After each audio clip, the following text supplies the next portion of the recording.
Softball fans are rooting for the over on that one, ladies. Should be a slugfest. As we welcome you to the SEC Softball Tournament on ESPN, presented by T-Mobile. Second semifinal of the night. It's the 9-seed Georgia. They knocked out the top seed Oklahoma last night, and they will take on the Texas Longhorns, looking for their first SEC tournament title. And earlier today, the Alabama Crimson Tide punched a ticket with a run rule win over Florida. They are in the finals for the 10th time, seeking a record 7th SEC tournament championship. Good offensive performance. Vic Moten, resilient in the circle for the Tide. So they are in, and now we get ready for Georgia and Texas. Texas winning the regular season series against these two. Hey everybody, I'm Beth Mowins alongside our Olympic gold medalist Jessica Mendoza, Michelle Smith. Still plenty at stake as we come into this second game. Texas could be the overall #1 seed in the NCAAs.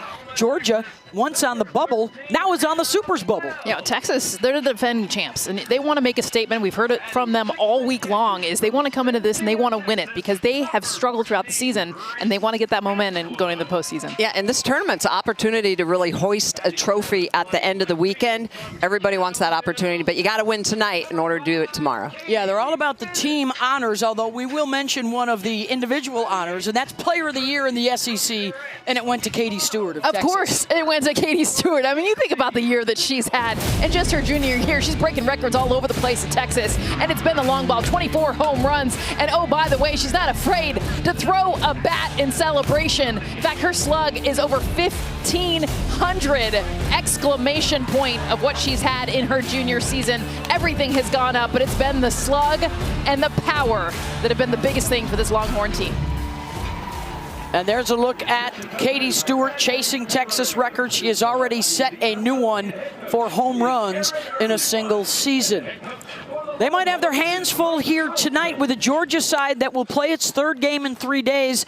And through the first two nights, Smitty, 17 runs, including a knockout punch to the top seed Oklahoma. This is a resilient Georgia team. They went down by a 5 spot against Oklahoma last night. They were not deterred. This offense came back. They have been slugging. How about 4 double-digit home run hitters? It's been Emily Digby, the shortstop. She's been going yard the last 2 games. She's had 2 3-run home runs. Look for this Georgia team to hit the ball out of the park and just have a lot of passion and very loud dugout, enjoying themselves. Look at that, a team batting average over 350, looking to chase records and get it done. An on-base percentage well over 400, and the slug, they are right there. They are chasing all these program records. They have won championship back in 2014, looking for another as a 9 seed. They would be the lowest to ever win it. And if they can upset Texas, they would be in the finals. Starting lineup for the Dogs, we're going to run right down to the bottom. Miller, Lindemuth, Digby, and Ray. Lights out the first 2 nights here at the bottom of the order, led by Digby with a pair of 3-run home runs. And they will face the MVP of last year's World Series, guiding Texas to its first national championship.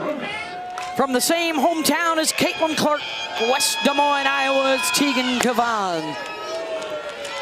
Cavan, one of the best in the business, and when she limits those free passes and really works on her movement over her velocity, she's tough to hit. She's gotten back to her mechanics, really working on making her pitches break, and she's been outstanding as of late.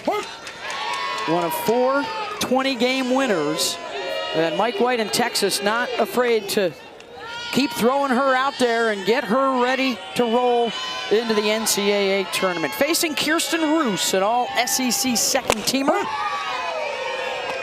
The league awards coming out this morning. Freeze! Everybody clap your hands. Roos is the grad transfer from Coastal Carolina. She won a Sun Belt championship there, now trying to win an SEC championship here. And sends that out to Caden Henry in center, 1 down. Tegan Cavan, one of the best pitchers in all of D1. Why? Because she's got a great changeup rise ball combination. Look at the vertical lift on this pitch. Almost 10 inches on that rise ball. 9 strikeouts against Ole Miss last night. Really peppering the zone.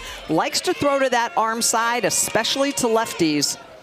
But really the key is that changeup. She needs to keep it at 60 miles an hour or lower for that rise ball to really bite at the top of the zone. It's all that experience, but it's that rise that she's been using as of late, getting underneath of it and really making it move at the top of the zone. Complete game shutout with 9 strikeouts to eliminate Ole Miss last night. Here's Jaden Goodwin back in her native Kentucky home. All SEC left fielder fouls that one off. And Tegan Cavan, you mentioned it, a lot of arm side to these lefties. Now, what Georgia does so well is they go opposite field. If you haven't been watching, that's kind of what they attack. So playing into some of the strengths for Georgia is that middle away pitch for these lefties. Goodwin hit a home run off of Cavan during the regular season. They had 16 hits off of her when they got together. The Longhorns taking 2 of 3. Cavan defeated Randy Rolling in one of those games. Randy will get the start again tonight for Georgia. Goodwin sends that one the opposite way and back on the track, spinning around to make the catch is Katie Bennett, who gets the start out in left tonight. 2 down. It's not been easy to catch fly balls in left field this whole tournament. A lot of wind. Saw Katie Bennett even getting turned around. So just keep an eye. You see a fly ball, you might think it's easy. And watch it all the way. Beautiful night here in Lexington. Packed house for this SEC tournament. Folks here at Kentucky, great hosts all week. Even got the sun to come out the last couple of days. They did a great job of that. Yes. We complained about it when we got here, then they brought the sun. There's that Kentucky blue sky as well. Here's another all SEC first team outfielder, Sarah Gordon. Tony Baldwin talked to his team prior to the tournament. Play with a sense of urgency. Show the league how much you want to win it.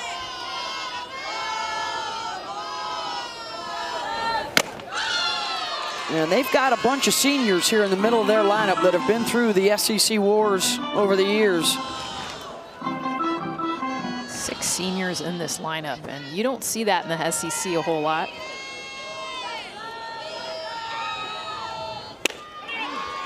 Swing and a miss there from Gordon.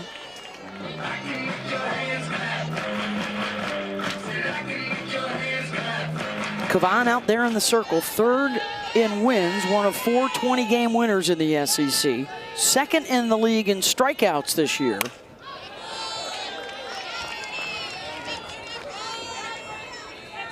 And only allowed 2 hits in her 7 innings last night. She had 4 1-2-3 innings. She's very efficient, really working the corners. On occasion will give up a home run ball, 18 on the season. And an infield pop-up, and it's a 1-2-3 inning for Cavan. Longhorns picking up the bats when we come back.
Starting lineup for Texas, and right there in the 2 spot is the SEC Player of the Year, Katie Stewart, at a new home run record, 24 of them. 3 of them have gone over 290 feet. The rest of the country only has 6 of those. And they will face Randy Rolling. She's thrown over 160 pitches in 2 appearances in the last 48 hours. The highlight of which was a complete game 3-hitter with 10 strikeouts against LSU in their opening game here. They're playing their 3rd in 3 days. Ball. Came on briefly as the starter and did not get out of the 1st inning against Oklahoma, but her teammates picked her up with a big offensive performance, and this is Caden Henry, the all-SEC leadoff. Lines that to second, 1 down. So here comes Stewart. We've seen her hit him a long, long way.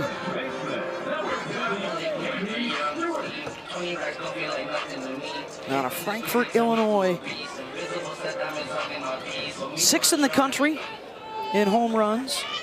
Led the SEC in OPS as well as batting average. It's not just power for her. Well, the key for Rolling is to create that lefty angle, to be able to get inside. It's such a tough pitch into righties from the left side, being able to throw in on those hands.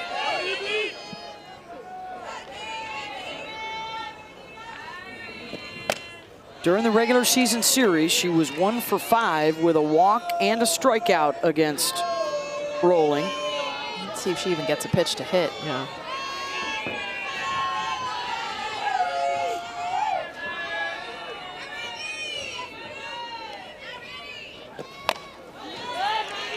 She did, fouls it off. Set that then, Marissa.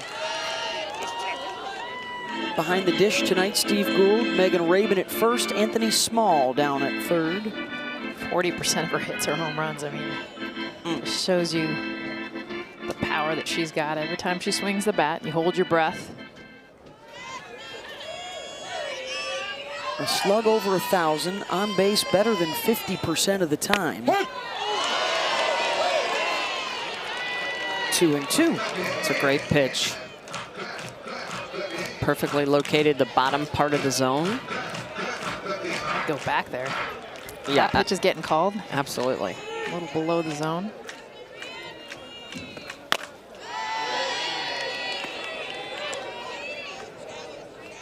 Full count.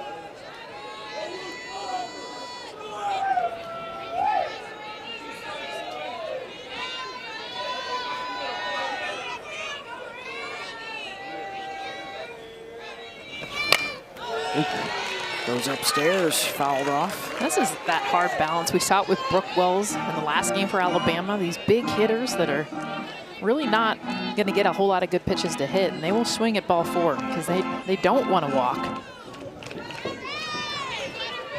They want to do damage.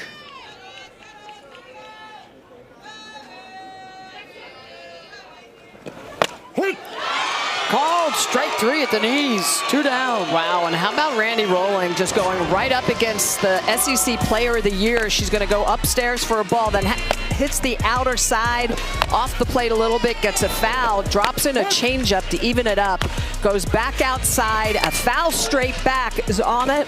And then how about a curveball that is right down Broadway, freezes Stewart. You don't see that often. What's that lefty angle? It's such a tough pitch against a right-handed batter if you can get in there, and she didn't even get fully in there. I mean, that pitch was a very hittable pitch. Very.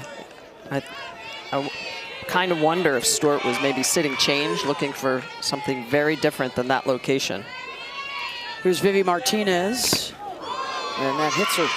And a 2-out base runner for Texas.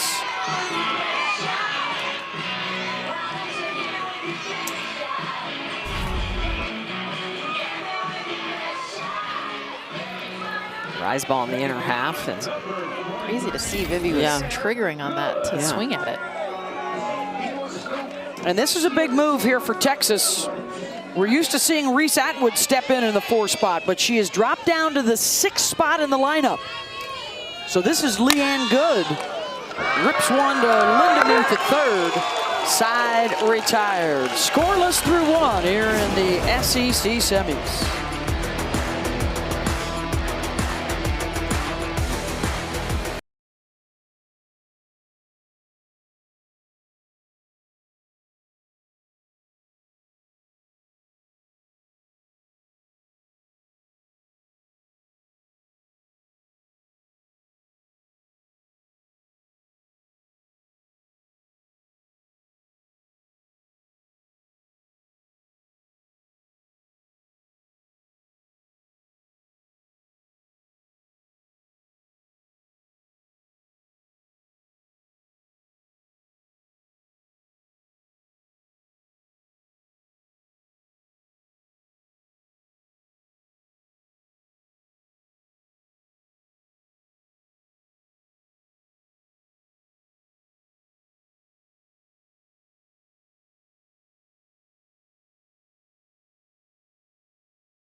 Welcome back to the SEC softball tournament. For Texas, Katie Stewart has had a magical year. She's one of the best players in the country, and today got a really cool surprise. She was just called to a team meeting, and she got a cool announcement from her head coach, Mike White.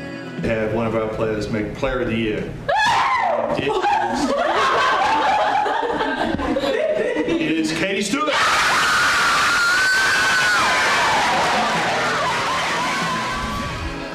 I talked to Katie about it, and she said, I'm so proud of myself. This is by far the most consistent season I have put together. She's a junior, but she said, I've been up and down in years past, but this year my goal was to be consistent, and I've done that. I've been there for my team. I asked her, how have you been consistent in the box? And she said, barrel control, making sure that I've got great barrel control, and my body posture. Every time I step in the box, it's been exactly the same, and that consistency has led to the best year in SEC softball. Boy, look at that. Through the 50 games this season, 7 more home runs, the batting average up 60 points. Has really evolved into a good all-around hitter. And now back to the Georgia lineup in the top of the second. Gabby Novickas, 4, 5, and 6 after they went down in order in the first inning.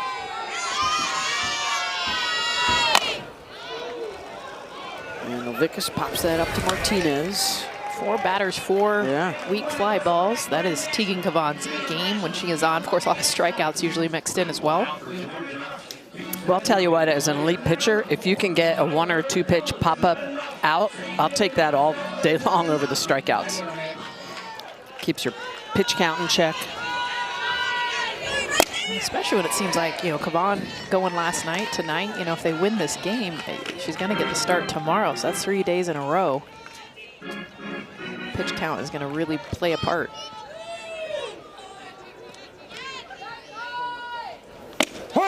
You can work an ace. It seems to be over the years now it's evolved into you need at least a number 2 or a good bullpen to help out a starter. But again, it's win 3 games in a regional in 3 days, win 2 games at a super in 3 days to get to the World Series. And as long as you stay in the winner's bracket, you have a day of rest leading up to the championship series. And I think that's why giving more innings to other pitchers throughout the regular season allows for Tegan Cavan to go 3 consecutive days. I see it's something that they can do in the postseason. Yeah, all the coaches here have talked about not only trying to win the SEC championship, but getting their teams ready. I mean, we start in a week. Opening day of the regionals is a week from today. Selection show comes your way, 2 hours of coverage on Sunday night.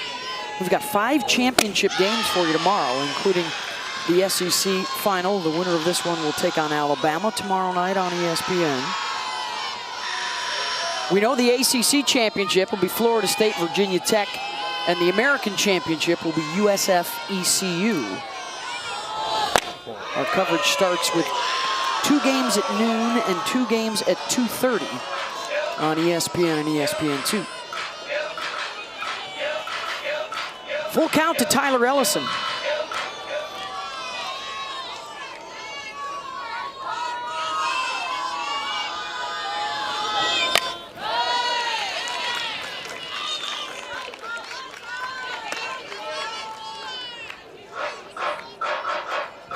Tyler's the senior from McDonough, Georgia.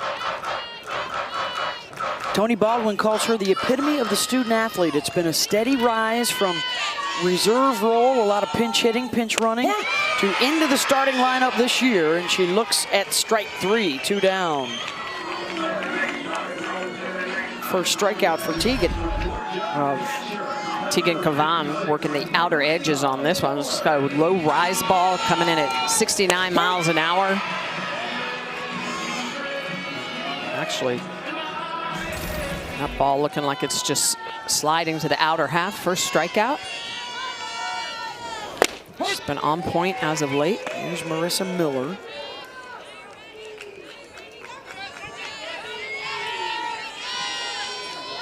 Cavan started out yesterday against Ole Miss, retiring 6 straight to open the game.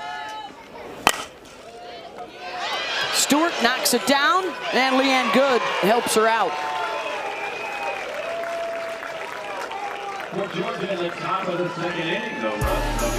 Katie Stewart doing a good job knocking this one down, but Leanne Good being able to pick it up. Katie Stewart goes back to the bag, last out of the inning.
The 2026 SEC Softball Tournament on ESPN is presented by T-Mobile, America's best network.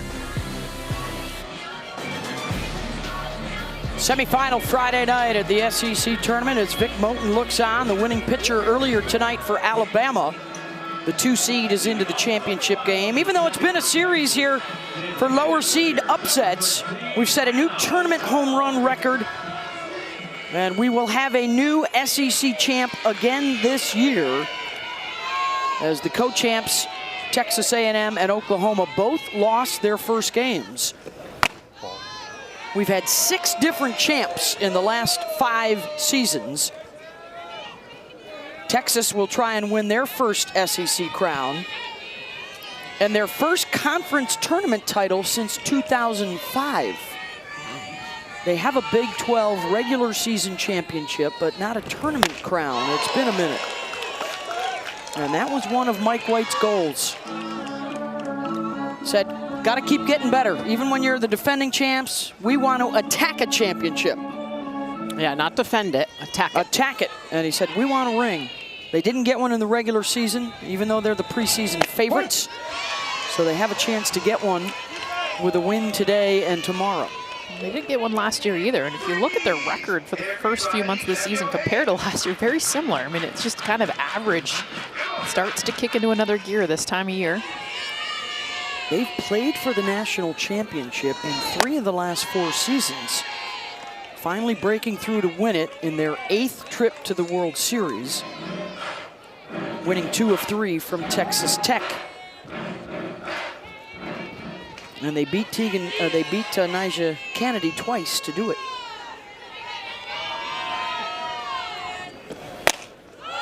Here's Hannah Wells. And you know, a lot of people would say that the second hardest tournament to win behind the Women's College World Series is this SEC tournament. Hannah's been terrific lately for Texas. 5 homers in her last 11 games. Rolling gets the strikeout there. And Rolling always throws with a lot of energy, a lot of passion. She's got that great late sharp movement. Rise ball in the outer half. It's a little up, it's a little out. She's got that lefty spin, and you can just see the fist pump after. She puts everything she has in every pitch she throws. So here's Reese Atwood, who has dropped down to the 6th spot in the batting order. That'll get out of play. Reese was 0 for 2 with a walk and struck out twice against Ole Miss. She does have a hit in 9 of her last 11 games, but just 1 homer in her last 12. A lot of groundouts, and changeup has been a pitch. Sees a whole lot of it, has had a hard time identifying that pitch.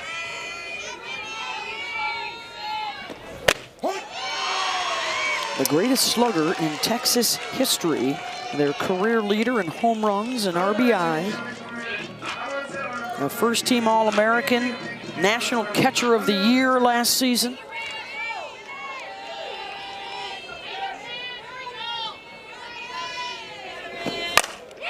Gets a hold of that one, torches it deep center and back and at the base of the fence. The catch is made by Natalie Ray. First one she's hit hard here at the tournament. That's got to feel good, though, for her. I mean, just missing a home run all the way to the fence. That's what Reese Atwood needs. Anytime you're slumping, take the positive from that.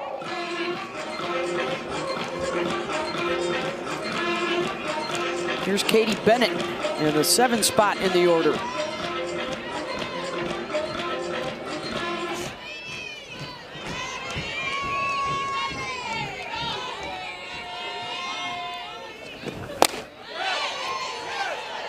Facing Randy Rolling, who has allowed just the 1 base runner on a hit batter so far. Retired 5 of 6. She is fun to watch.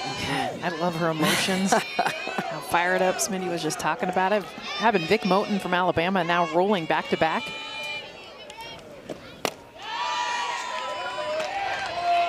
See how she nods too? Like, I mean, there's just so much activity. When you get in that batter's box, you're very much aware of that energy. It's a confidence. Vic's like, yeah, I know. Little cookies and cream. Ball. Is that not softball, by the way, at its best? I mean, we all grow up travel ball tournaments at the fields. The fact that Vic's not back at the hotel, she's just in the stands with her team. Oh, strawberry lemonade she's going with. Up now her buds are texting her. That's Jocelyn Brisky to her left, the SEC Pitcher of the Year. We'll probably see tomorrow. How cool is it post-game? She told Holly Rowe, you know, I just wanted to give Jocelyn Brisky some rest. And thank you, Coach Murph, for the opportunity. I mean, such a humble freshman. And those two right there, how much she's learning from her teammate. How much Moten has allowed Brisky to do what she does and stay fresh. Combo. I always say that, you know, really strong, positive pitchers, you know, pitching staffs that are close, typically win you championships, supporting each other. And that's Ailey Johnson, who has one of the best changeups in the game. She's been used a lot in relief. Called strike 3. Number 3 through the first couple of innings. innings for Randy Rolling. Randy Rolling is rolling with that curveball. The lefty has been spinning a gem so far. Third strikeout of the game, a backdoor curveball. Rolling, look at all that energy and emotion, picking up those strikeouts.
Go Dogs. We're gritty and we can beat anybody, honestly. I think one of our girls said we'll punch you in the mouth, and that's exactly what's going to happen. That about sums up the spirit of Georgia. And that was Presley Harrison last night. A whale of a relief performance, the game of her life, as they rallied from a 5-run deficit, scored 10 unanswered as she kept Oklahoma's bats quiet, and they knocked out the 1 seed. Tony Baldwin was great in his presser afterwards, just talking about her like, you know, she's just a Southern girl, you know, from South Georgia, and just really took the most of the opportunity. You can see her personality just in that interview. She retired 12 straight after the home run she gave up. Yep. 20 of the 23 Oklahoma batters that she faced. I mean, that hasn't happened all year long to the Sooners.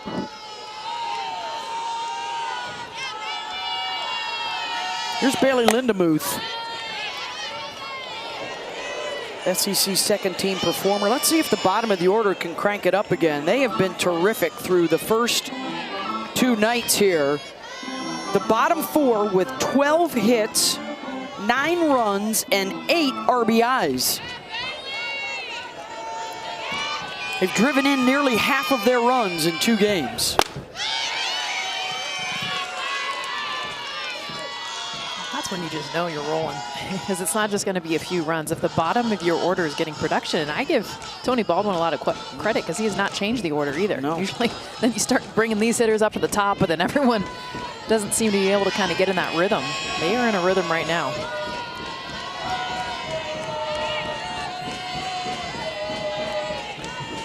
.31 pitch. Pops it up. Good calling for it. 1 down. So here comes Emily Digby. In the parlance of Presley Harrison, the punch in the mouth, she's delivered the haymakers, Jess. Yeah, she's down here in the 8-hole, by the way. 3 home runs in 3 games and a big one Thursday night. I mean, this put them away. 3 RBIs on the night. 9 RBIs in the last 3 games. And again, in the 8-hole, and that's what we've seen is just so much power throughout. Big leader on this team at shortstop in that position.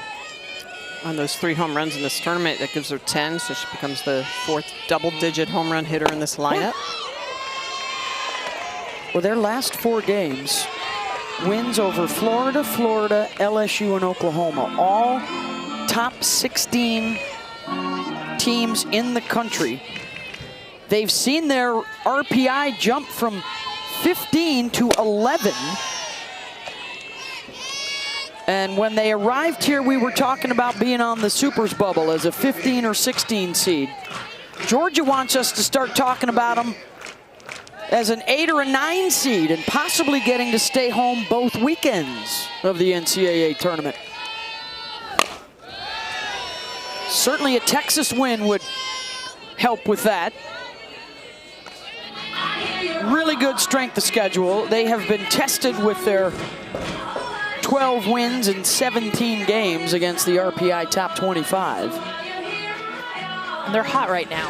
And that's, I think, a lot of times the selection committee is looking to that. That's why these tournaments matter so much. Last 10 games, how you finish the season is a piece of criteria. Tegan Cavan continues to mow them down, however, and has retired 8 straight to start the game. Tegan Cavan is best when she's throwing this changeup 60 miles an hour or less. This one coming in at 59 miles an hour. It's a great location at the knees, and look at the vertical drop on that. Digby does not have a chance. There's so much movement on that pitch.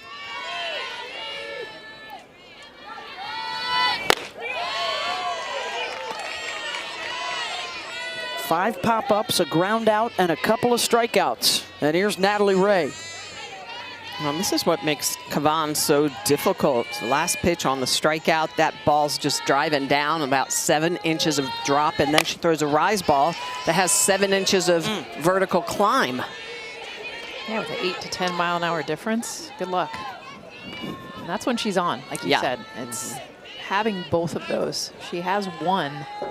By the time you get second time through the order, you can start to adjust. But when she's got both, it's hard to pick one. Ahead here, 0-2. Let's go down to Holly Rowe. Well, guys, I talked to Tegan Cavan. She said part of the season she was really struggling because she was really relying on her rise ball too much. She said, I know I cannot be too rise ball heavy. People have scouted that. I have to be able to believe in my changeup. That's something she's really worked on here late in the season, not to be so reliant on the rise and to really mix it up. You saw exactly that on that last strikeout.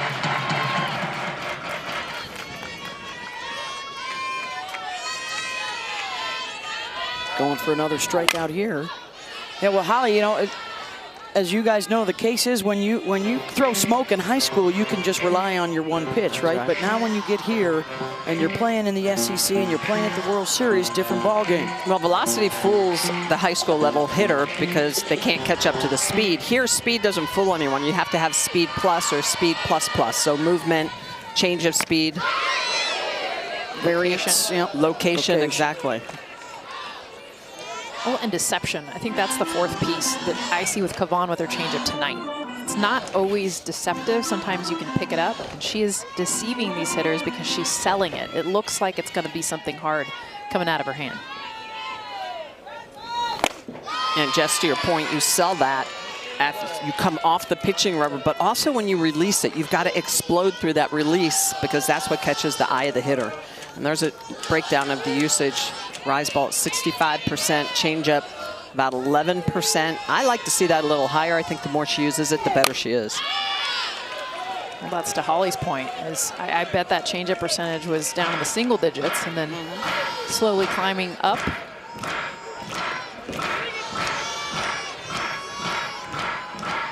Eighth pitch of this at-bat. Ray with a good fight.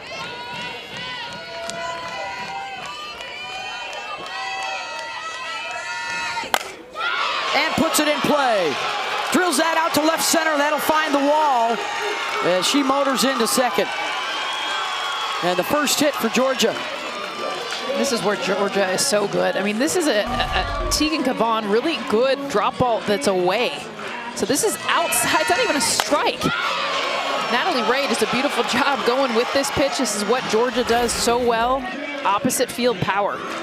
Now back up to the top. And that's her first hit off of Cavan. She was hitless against her in the series when they played in the regular season. Now it's Kirsten Roos and back to the top of the order.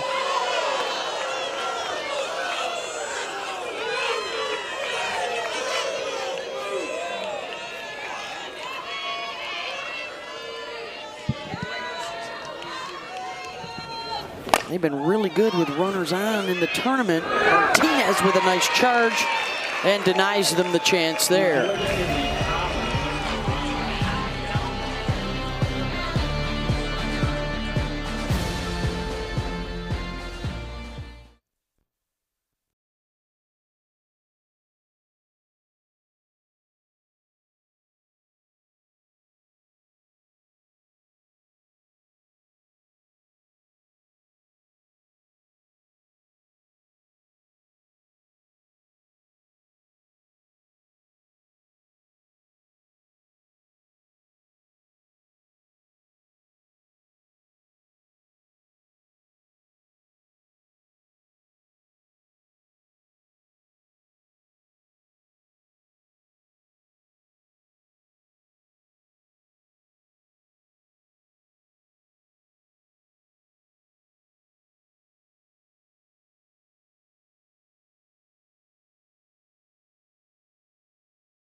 One of these teams about to take home the national championship for the first time. Air drills that one deep and gone. Leanne Gould, 3-run home run. Scott smashes that deep center field.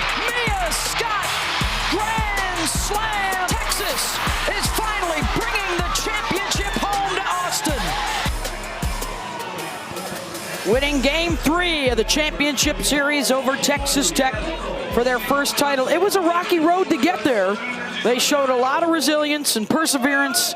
Similar story this year against a tough schedule in April. They were just a 500 team and now trying to crank it up for the postseason. It was in this game a year ago that they got spanked by Texas A&M, got ruled out of the SEC tournament. And they want to make amends for that and reach the finals tomorrow against Alabama. But Randy Rolling has been keeping them in check. 8-9 and then the top here in the third.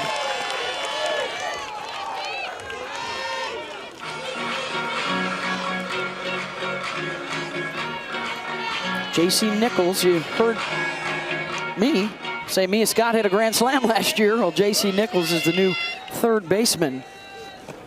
Big shoes to fill. Mike White loves her D, loves her glove.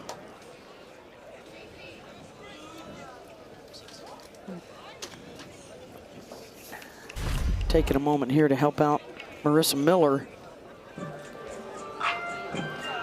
Oh, ouch.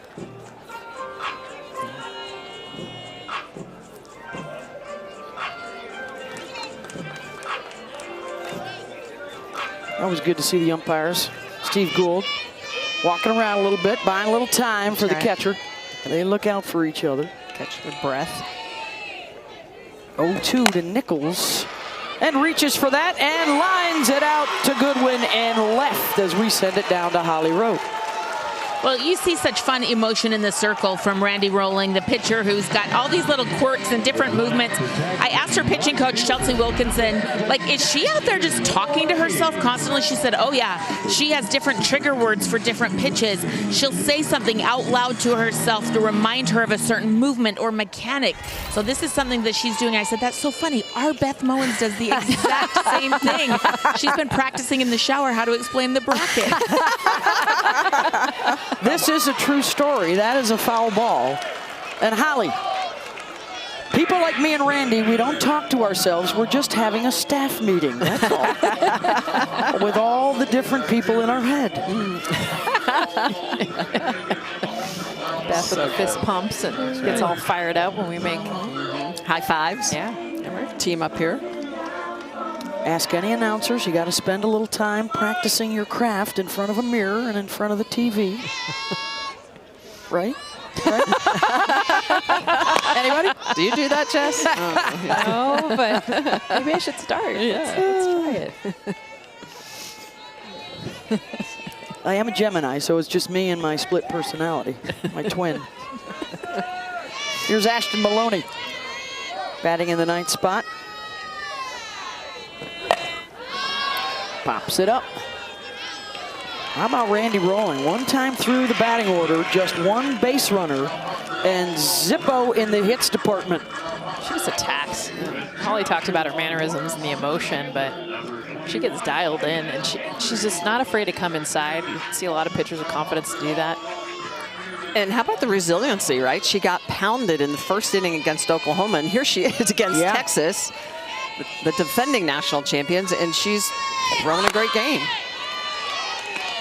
Confidence, bam. Yeah. All right. That never seems to be in short for Georgia players. It started with Lou Harris-Champer. It continues with Tony Baldwin, her longtime assistant. Now in his 5th year as the head coach. Well, and Coach Baldwin said she embodies like what a bulldog is, and she actually is reminiscent of her pitching coach who won the SEC tournament 2014. 2014. That's right.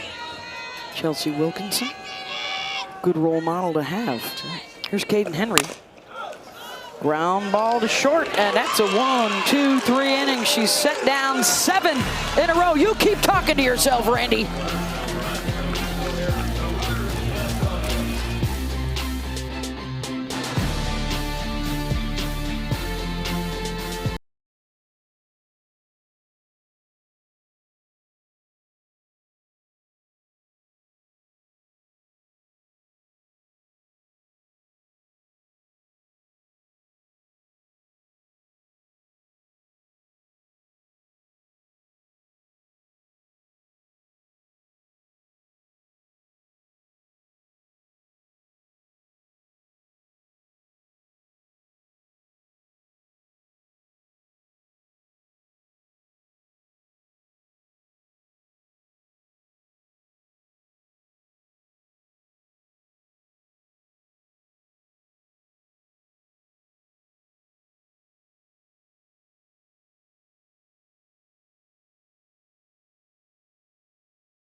It's not Utah. Welcome back to the 2026 SEC Softball Tournament on ESPN, presented by T-Mobile. You caught us in the middle of doing the chicken dance down here, guys, but we're going to pull it together, Coach. Your pitcher did such a good job right out of the gate, a crucial strikeout against Katie Stewart, the best player in the SEC. How did that set her up for some real confident throwing right now? Yeah, I think the ball's coming out of her hand pretty well. She's got a little bit more strength tonight than she did when we ran her out there last night. And so when she's competing and the ball's moving the way that it is, she's a tough dog, that's for sure. Self-editing, I love that. Tell us a little bit about Kevon. You guys have struggled to really get to her yet. What will it take? She's so good with the rise, and she's sprinkling in that changeup. Yeah, the ball's coming out of her hand really well. She's commanding it, and I mean, she's an All-American for a reason. I'm not disappointed with the pitches that we're attacking. I feel like we can put a little more quality on it, and the second time through here, we'll see what adjustments we can make versus what adjustments they'll make. All right, thank you, Coach. Thank you. Go Dogs. All right, there's a look at the numbers for the 2 starters, and what we thought might be a slugfest tonight, so far they have turned it into a pitcher's duel. Pitcher's rule. All right. Well, they've both been doing good. You know, they've been working on the edges, mixing speeds. They've been productive as far as not having to work too deep into counts. And when you work from ahead, your life in that circle is much easier. All right, a big test now coming up because it's the second time around for Goodwin, Gordon, and Novickus in the heart of the order for the Bulldogs.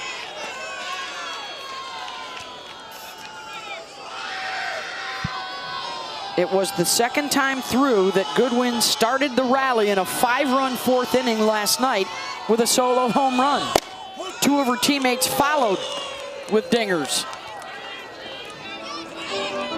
And they made the biggest comeback in the history of the SEC tournament and scored 10 unanswered runs.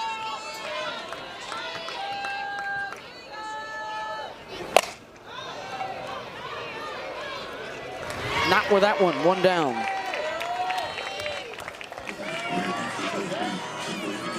Six fly ball out here in the fourth inning. That has been a big part of Kavan's game. Usually we see a lot of strikeouts, just 2, and Smitty, you mentioned it, pitching more to contact. Even Tony Baldwin said it's not even that we're swinging at bad pitches, we're just having better quality swings against those pitches.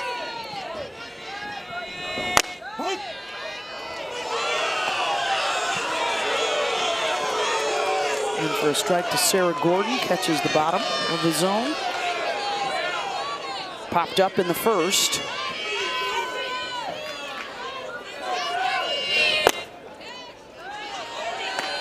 Tony Baldwin tells her to let your swing do what it wants to do. Nearly a 400 hitter with power.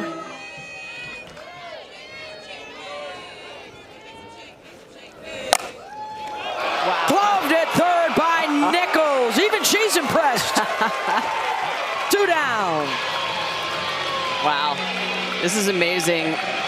Yeah, we talked about Mia Scott being anchoring that third base position and replacing her. Well, guess what? JC Nichols has done a great job replacing her. Look at the way she's going to leave her feet. This ball is torched. Look at full length, too. I love the look our umpires have. The umpire cam right down the line. I mean, just the reacts. I think playing third base in softball, hardest position because you got to cover bunts. You're in so much closer, and then ball's tattooed at you like that. You got to react. There's Gabby Novickus.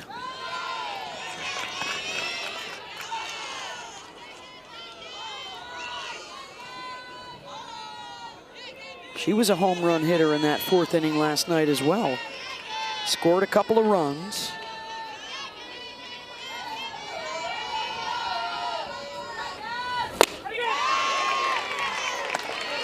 Swing and a miss there. Yeah, definitely respecting the power of the freshman Novickus.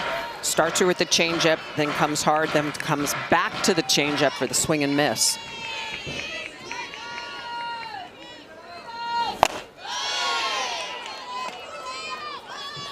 Georgia did not have a hard hit ball through the first 8 batters, but now they've gotten better contact over the last 4 with 2 hard hit balls.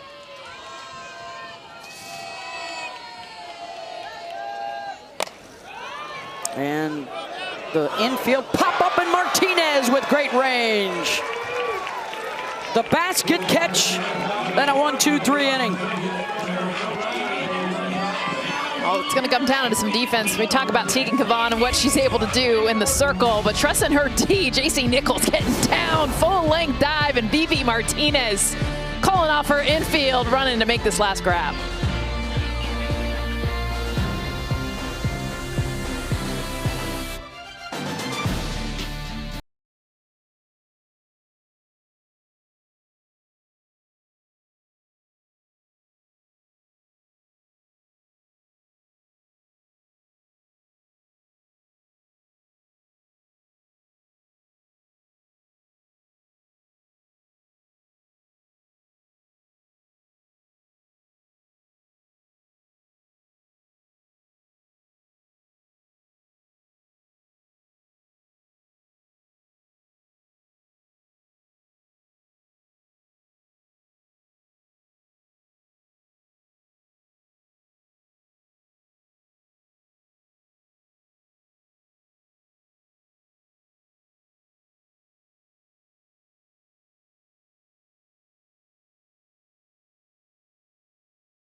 Welcome back to the 2026 SEC Softball Tournament on ESPN, presented by T-Mobile, here with the Longhorns head coach, Mike White.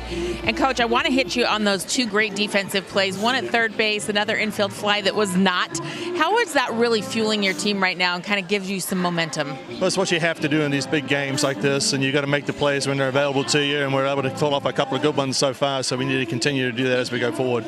Tegan pitched a complete game yesterday. How long do you want her to go today? She looks good so far. We just go by how she does. I mean, she's used to pitching this many innings in a weekend, and that's kind of what this is. So we'll keep an eye on it, but she's being pretty efficient so far. All right. Thank you, Coach. Thank you, Hookham.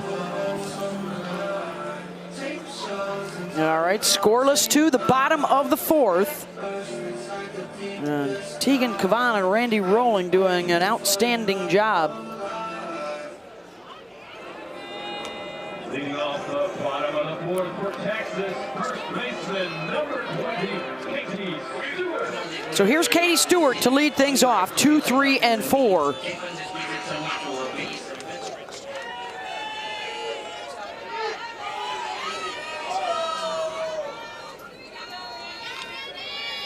Struck out looking at a curveball her first time up.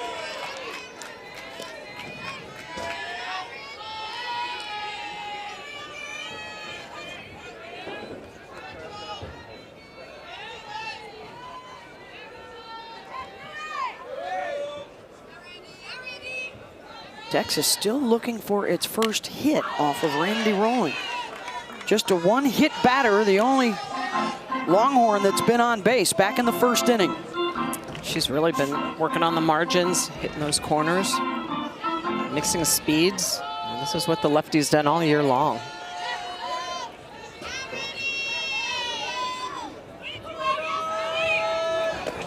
Hey! Catches the outside corner, 1 and 2. And just like Cavan, Rolling's changeup has been just so important tonight.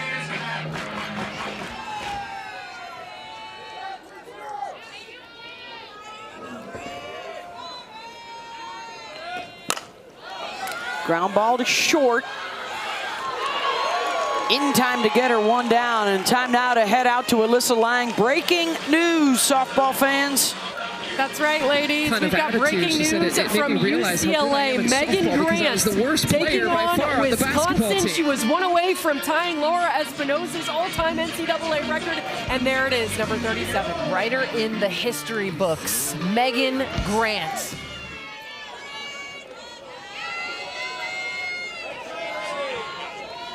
Megan Grant ties Laura Espinosa's record that has stood for 31 years.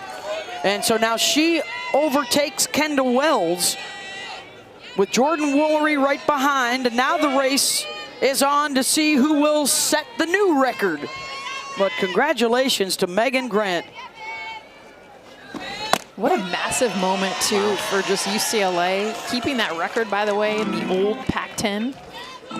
Where it began with Laura Espinosa at Arizona. 31 years it's been since someone has hit 37 home runs with all the long balls we've seen over the last decade.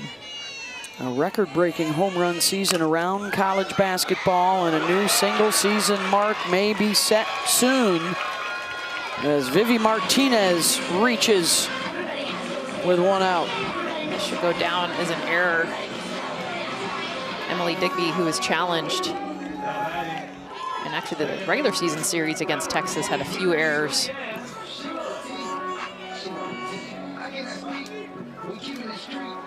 So still without a hit, but now a base runner for Texas with one down, and Leanne Good. She homered off of Georgia during the regular season. Thinks about the bunt there.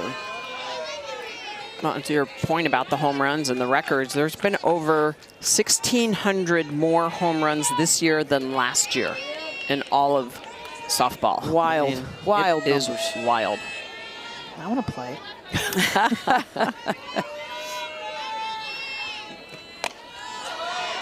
It's just how much better these hitters are getting. The understanding of who they're facing is unprecedented. You can put a machine to set, spin, slot, velocity to replicate exactly what you're going to face.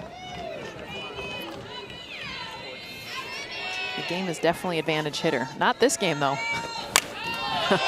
Well, remember a couple years ago, too, they changed the compression of the ball. Yeah. They dropped that down. You know, I still think they need to intermittently test the balls throughout the year to make sure they're within spec, as well as, you know, we test bats.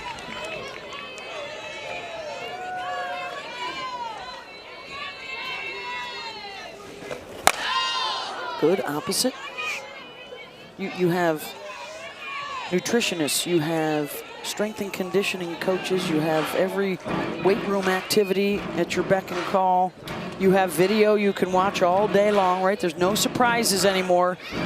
Back in the day, you may not have seen a pitcher all year long until you saw him in the NCAA tournament. Well, the other thing we're finding, too, is that we can track exit velocity. And some of these home runs that are going out, the exit velocity is in the low 60s, mid 60s. That typically is a pop-up to the outfield, not a home run. So, you know, I think at some point, to be a good steward of the game, you've got to go back and look at why this is happening. This isn't a 5% margin of error.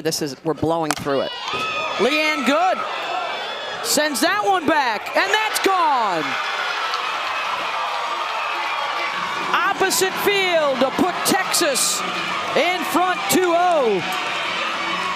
Her 11th of the season. Leanne Good has had a great year, but I'll tell you what, we talked about Texas last year. This is when Leanne Good got hot. We showed her home run in the World Series. It was a pivotal moment to get them that national championship. And right here to break it open this game, how about your first hit of the game goes over the fence, and Smitty, to a pitcher's chagrin, what seems like a fly ball, barely clearing the fence over there in right field. It seemed like Sarah Gordon had a jump on it, but just clearing. Texas now up 2-0. Oh, your point, exactly, Jess. She almost got up and got that. Oh, nice catch, fella. Out beyond the wall, and Leanne Good says, hey, how you like me now? 2-0 Texas. Second one she's hit off a rolling this year. And as you mentioned, Jess, their first hit of the game. And that error costly because it had a runner on in front of her. Yeah. And now Good homering in back-to-back games. Enjoying her time here in Lexington.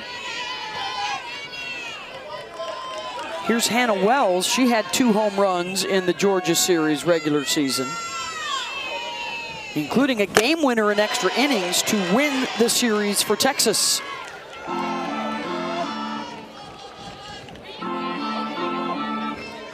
It's been good to be a Wells this year, whether it's Brooke at Alabama or Kendall at Oklahoma or Hannah on the 40 acres.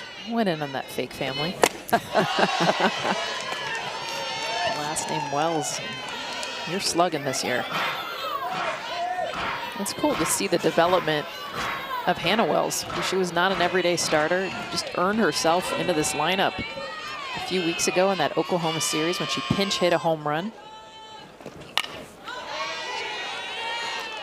What you got, Holly? Well, I did confirm they are not related. So Brooke Wells at Alabama was joking that she's related to Kendall Wells. That is not true. A lot of Wells, the Wells run deep, but they are not related so far, as we know. Good job. All's Wells that ends Wells, Holly. Oh, no. Do you practice that in the shower? That one's in the dirt from rolling.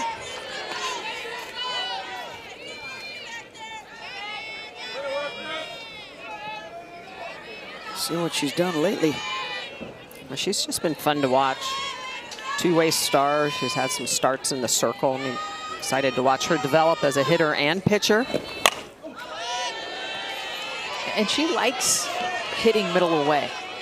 You know, so many hitters are just big at pulling the ball, and Hannah Wells does a good job. You can see her kind of going after those pitches that seem like pitcher's pitches away. Just like Leanne Good's hit, she can poke it over the right field fence.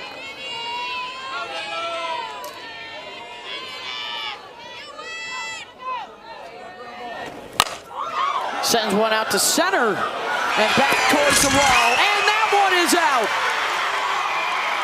Back-to-back jacks for Texas.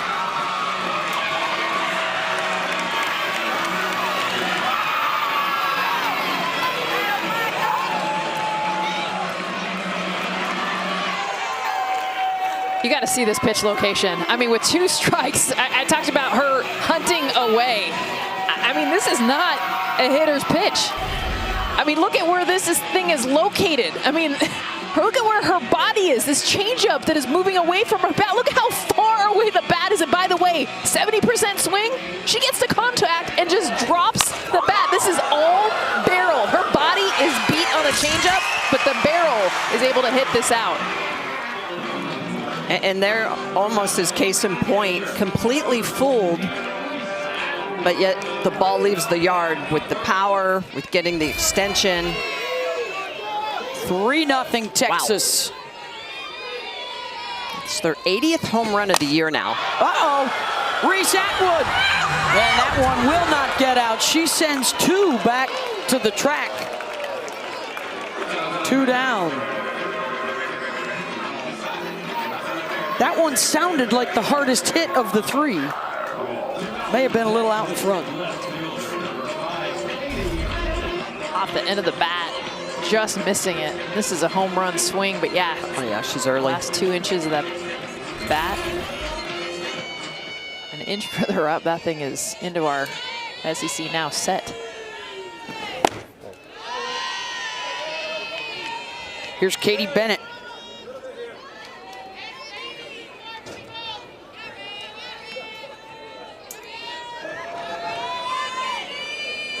Struck out looking at a curveball her first time up. Pops it up. And that one is playable. And Marissa Miller has it. But busting out the whooping stick is Texas for a 3-0 lead. We talk about Oppo-G from Georgia, but Texas putting it on. Pitch up and away for Leanne Good, gets them up 2-0, and then Hannah Wells, the froshy. Just throw your barrel at it, girl. Get it out of here.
My same 2 visors since my first game here at Texas. I have to have these. I've never washed it. Coach White asked me in almost every game, and it will not be washed.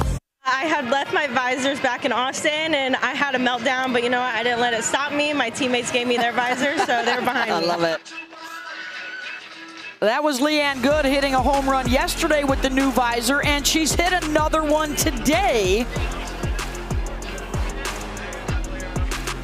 So the new visor seems to be working out all right. I believe she's got the new orange visor on out there at second base. There's the new one. I love that she told Holly she had a meltdown. Yeah, exactly. Tyler Ellison tattoos that one, and here we go. The home run fest is on. Now we're talking. Let's go. Pitchers duel. All right, you had 3 innings. Bottom 4, Texas puts up 3, and here is Georgia doing what they do, responding. Tyler Ellison down here in the 5-hole. Again, pitcher's pitch. Actually, no, this one's middle. This is Cookie. This is on a platter. Does a beautiful job of just getting to this ball dead center field. And now Georgia, they're on the board. Georgia's 5th home run in the 3 games here at the tournament from 4 different dogs. And now Ellison joins the fun. It's her 9th of the year. Our 3rd home run in the last 10 minutes. And it's a 3-1 game. I think it's something about once the sun sets. Once the sun maybe affects the air. You usually handle, when we're out in Arizona, you usually handle the weather reports out there, the home run reports in the desert air. She's going to pretend like we're high elevation. Yeah. Anything to the cooler It's like Denver. temps. It's like Denver here. Well, this is known to be one of the most home run friendly parks in the SEC, as well as Arkansas. With the altitude, they are a higher altitude. Okay.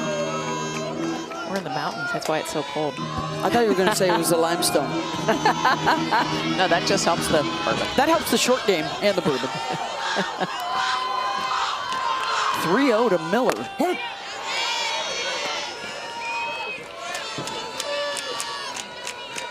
We continue to add to the SEC tournament home run record.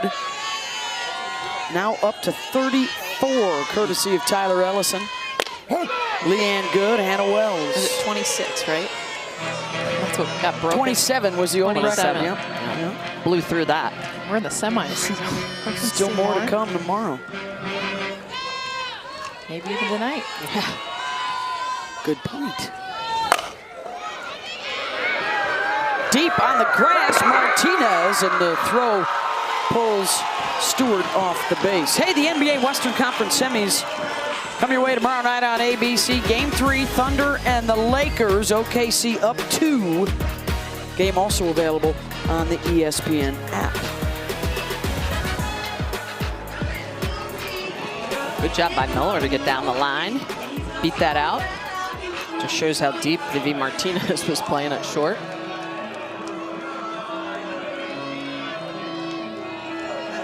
Here's Bailey Lindemuth, and don't look now, but the tying run is at the plate. Drills that one center. Back it goes off the base of the wall. Miller racing around third. They're going to wave her home. The throw to the plate. Atwood. Got her. What a throw. Ashton Maloney. Her 2nd outfield assist of the tournament.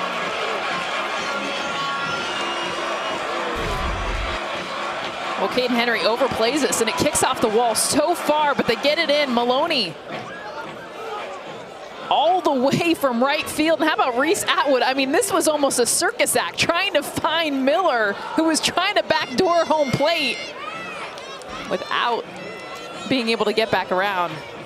And they're going to look for obstruction possibility. Our rules analyst, Christy Cornwell. Well, yes, we're going to hold up just a second, Christy. Out at home plate. He's being challenged by Georgia. The play is under further review. Okay, go ahead, Christy. They're going to be looking at the setup of the catcher before she takes possession of the ball. Looks like a clean play to me. I don't think we have obstruction on this. Christy, I totally agree with you. I mean, Reese Atwood does a great job of staying up the line until she needs to go and tag Miller. And you talk about the reach. She almost crawls to her because she goes down to get her. Look, and then she has to crawl to go get her. It gets kicked in the head there at the end. Now, this is exactly textbook of what you want to do.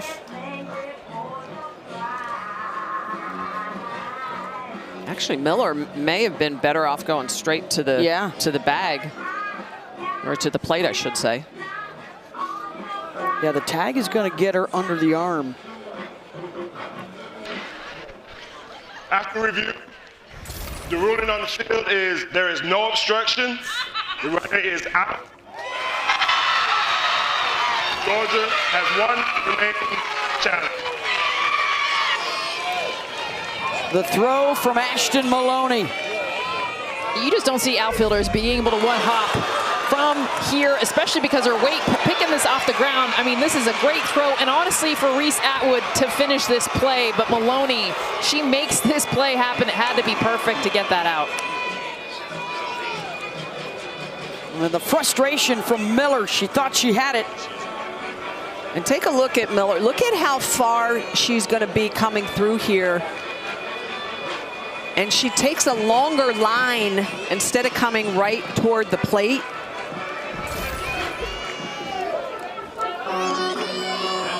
Looked like she even tripped on third base. Yeah. Yeah, it looked like she was maybe running out of gas, but you're right. It may have been that she tripped a little bit and was off balance. She kind of got caught up. So Texas saves a run, but Georgia is starting to hit the ball a lot harder. That was still a double for Bailey Lindemuth. And here is Emily Digby, home runs in each of the last 2 nights. And steps in as the tying run. Oh, and what gets lost in that last play is Bailey Lindemuth hit it off the wall, almost went out for another home run. Big time double. Starting to hit Kavan. Well, and that's where if Miller had been pinch run for, there's a chance that, that definitely would have scored. She hit a wall when she got to third. 100%. It looked like she might have tripped, but there had been a pinch runner in there, they would have scored.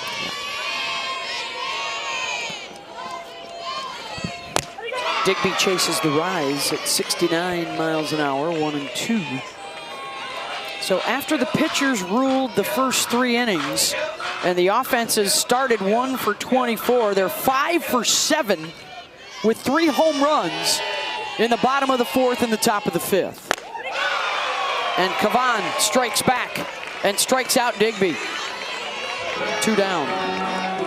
She gets Digby to chase a pitch that's out of the zone. In fact, Digby chased a couple of pitches during this at-bat that were out of the zone. She goes back with the rise ball, Kavan does. Look at the way this is going to move. 11 inches of vertical break on the upside.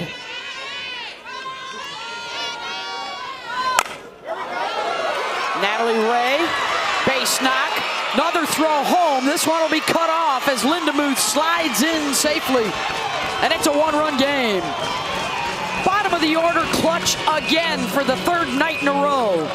Natalie Ray back-to-back hits, almost identical, by the way. Just, she knows her swing, she knows her approach, and a great understanding. Just fine left field. See her just throw the barrel out. Down here in the 9-hole. Identical hits, both her at-bats. On a great jump. Lindemuth easily going to score on this. It helps that there's 2 outs, so she knows she's going on contact.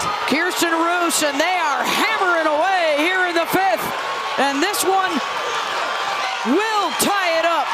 Ray scores from first on the RBI double from Roos. How about them dogs? They know how to swing it. This is the environment that they just perform so well, and they get on a roll. It's the consecutiveness. They pass the bat. Kirsten Roos in that leadoff position has come up big when runners have been on base. Take a look at that dugout. It's been one of the loudest in this tournament. And this team, when they get on a roll, they are almost impossible to stop. A pitch on the outer half. Apogee BMO, and that's what this team does so well. That's why they're hard to pitch to. And a great job scoring all the way from first. Natalie Ray coming in to knot up the game. Tegan Kavan had 16 innings in a row without allowing a run. The best stretch of her career. And the Dogs have put an end to that. And a pitching change here for Texas. 3-3 for a spot in the SEC championship game.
how quickly things can change. Tegan Cavan blowing through the first 4 innings and a whole new ball game here in the 5th as she is chased with a home run, 4 hits in the inning.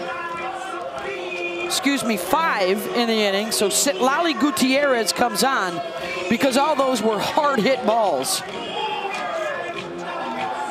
They only had 1 hit through 4 innings for Georgia against Cavan, and they come into this 5th inning in response to the 3 spot that was put up by Texas, and it's been a hit fest, but all opposite field. Their ability to take pitches middle away, pitchers' pitches, and drive them opposite field, whether it's the long ball, the extra base hit. 3 runs here as they get back to the top of the order.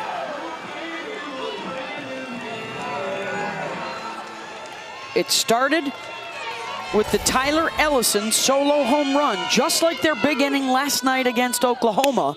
A solo shot woke up everybody's bat. And here's Jaden Goodwin.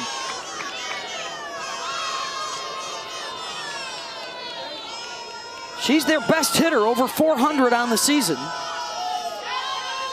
0 for 2 tonight. It's crazy too, and 4 of those 5 hits in that inning on the first pitch. The only one that was not was Miller's. It was a 3-2 pitch. Sounds like a plan, and they executed it well.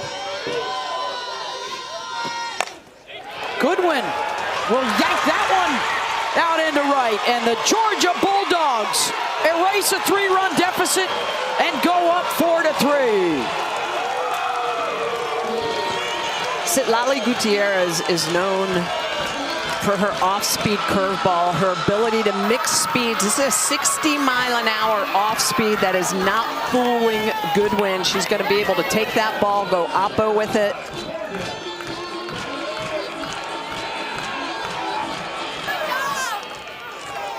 Three straight hits to drive in runs. And there's another one. Runners on first and second with 2 outs. I mean, their ability, and we'll keep talking about it, there is no one in the country that can do this 1 through 9 as far as just opposite field hitting. Makes it so hard for a pitcher, whether it's the off speed, anything low and away. It's a big philosophy that Tony Baldwin has had coming into this year. Of course, Kirsten Roos, the only one to actually pull a hit, so 2 hitters ago. No, that was opposite field, going into right center field, back to back.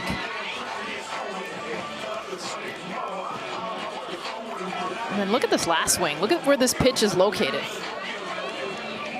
Down in the zone, below the knees. They trust so much on letting that ball travel deep. They just are so good at barreling up the inside of the ball. 4 straight hits here with 2 outs. And what they did to Oklahoma last night, they're doing it again tonight to Texas. How about 14 runs between Oklahoma and Texas? And they trailed 5-0, entering the 4th one, 10-5, 3-0. That's almost what just gets their bats going, is when they go down. Novickis is the 9th to the plate this inning. She's 0 for 2. One of only 2 dogs without a hit yet.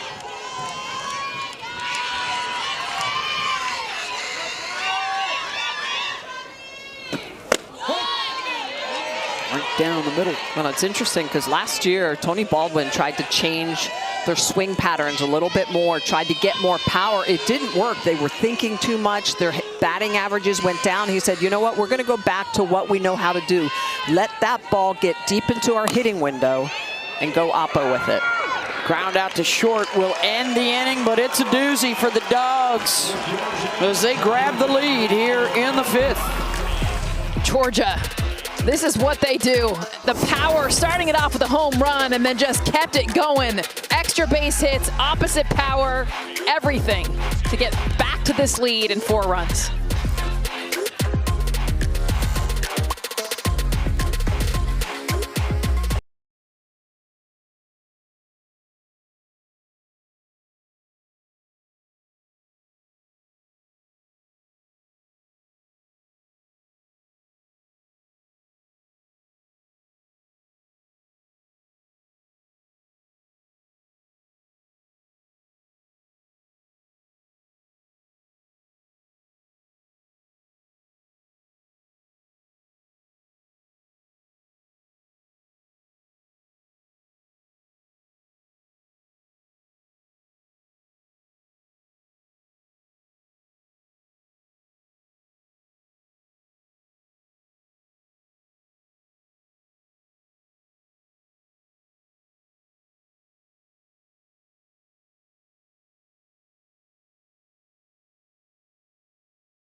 take a look at the best in the game, brought to you by T-Mobile.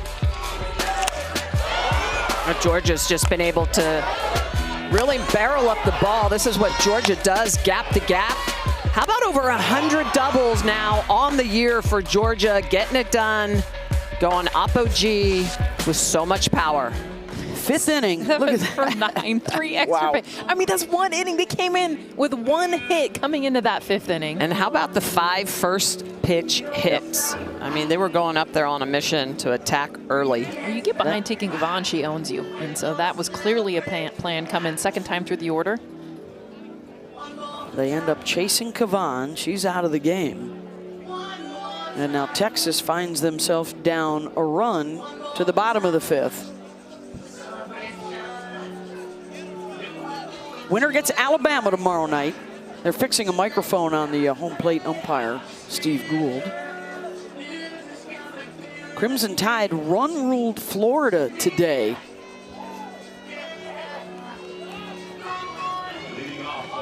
Alabama beat them 9-1. Ambry Taylor hit a home run, and Vic Moten picked up her 19th win of the season despite 7 walks.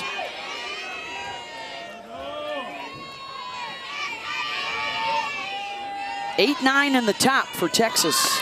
Well, most importantly for Alabama, they were able to rest SEC Pitcher of the Year, Jocelyn Brisky, so they're into the championship game without even having to use their ace today. Pretty impressive.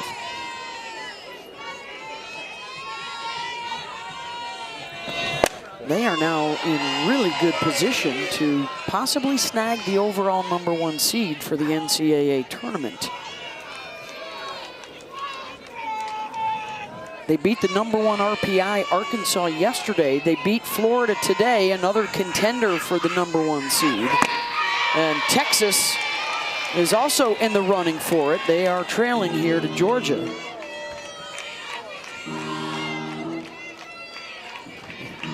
Might have Oklahoma still in the mix. You might have Nebraska, or who knows, UCLA may be able to make a run for it. As it stands right now, it looks like the Bruins, Woolery and Grant, will take on Jordy Fromm tomorrow in the Big Ten championship game.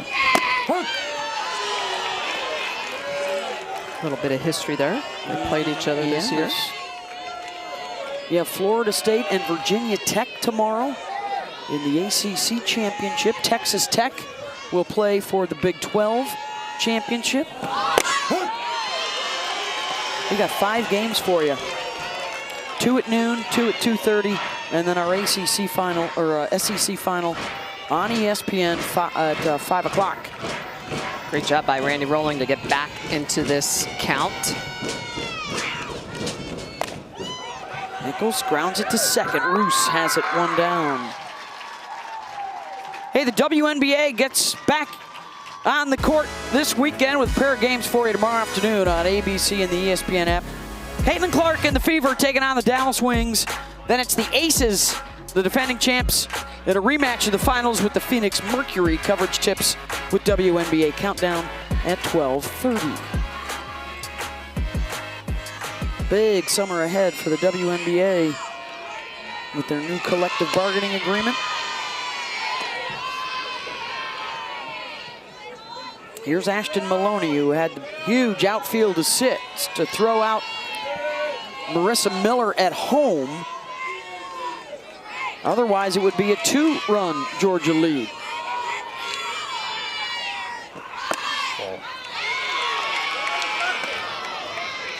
Texas doing a much better job this inning of showing patience. They've been chasing that pitch up in the zone, just barely out of the zone, but now taking that pitch, getting into hitters' counts.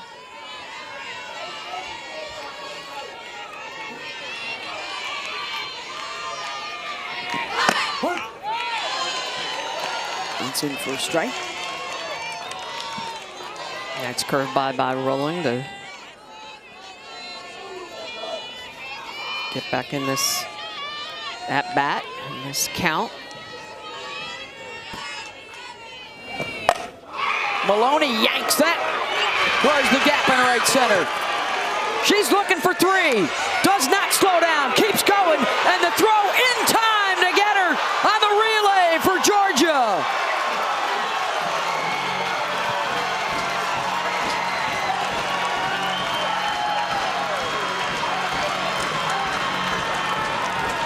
I don't blame Ashton Maloney for going to third base because her speed, and you have to make a perfect throw to get her, and that's exactly what happens. This is a slap that gets over the head of Sarah Gordon out in right field. And look at this relay. Execution, Kirsten Roos coming around. Perfect throw to get a really fast Ashton Maloney. That is a dart from Kirsten Roos. Even Sarah Gordon said, wow. That feels good. 9-4-5 to nail her at third. And a standing O for Randy Rolling, who will come out of the game. And the star yesterday out of the bullpen is back again tonight. The freshman Presley Harrison from Baxley, Georgia. And Jess, to your point, Ashton Maloney has 3 triples on the year. She has all that speed.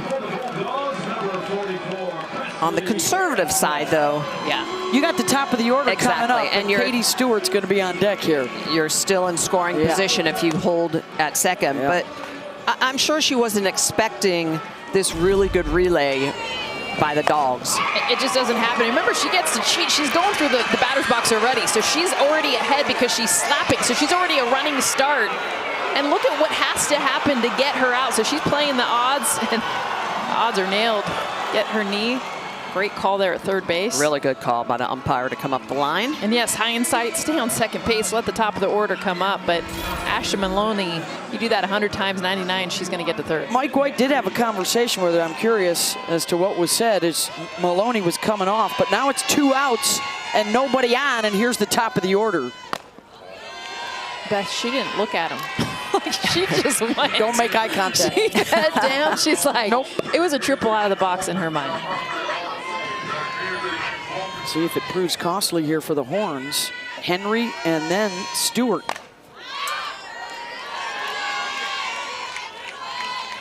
They are 0 for 4 here at the top. God, and momentum's everything, too. I mean, you just felt that Texas dugout ignite. And now you can just feel the quiet. Caden Henry now with 2 outs trying to create something.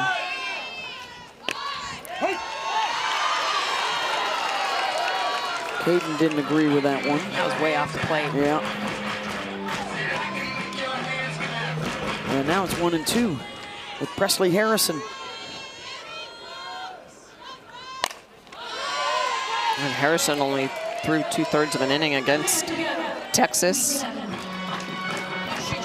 She's like the secret arm. Yeah.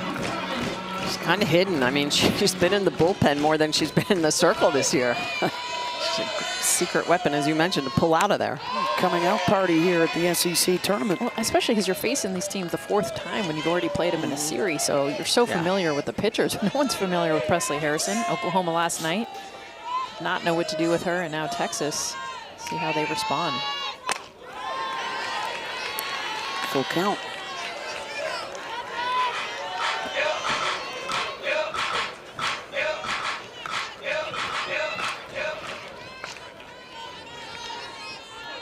An outfield assist for both sides, and that one is out to left for out number 3. All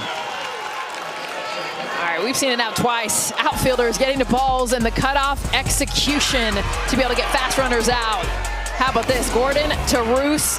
Perfect execution to get Ashton Maloney out at third base.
Good pitching, good defense, home run balls. What more do you want on a Friday night at the SEC Championships? Winner is into the finals tomorrow. Then after Texas goes up 3-zip, Georgia grabs the lead 4-3 as we head to the 6th inning. 6 outs away from a shot at the title.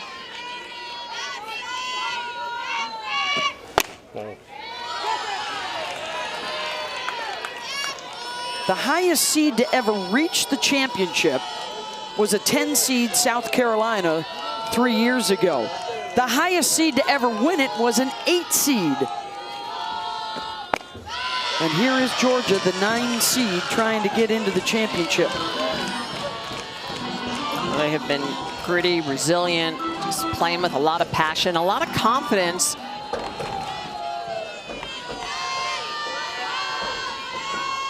Ellison got it started with the home run her last time up.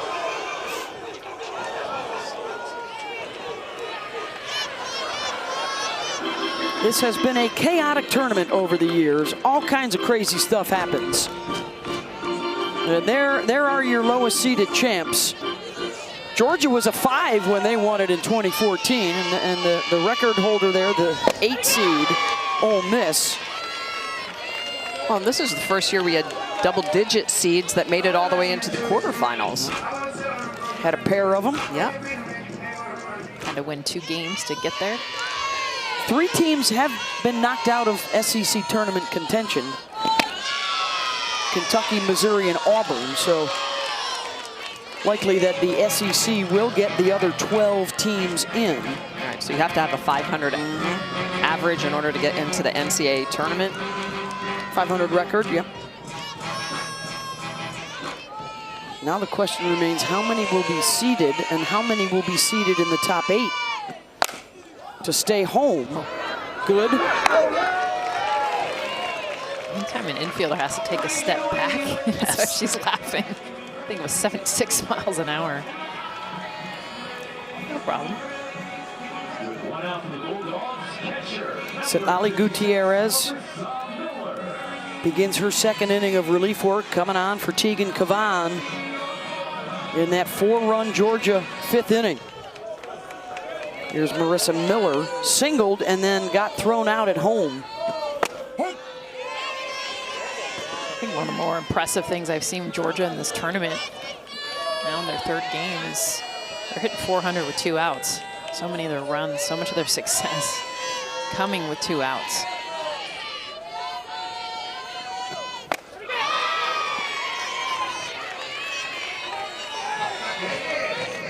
Really nice pitch by Citlali Gutierrez. So she drops the velocity down to 60 miles an hour, but it also drops off the table 10 inches.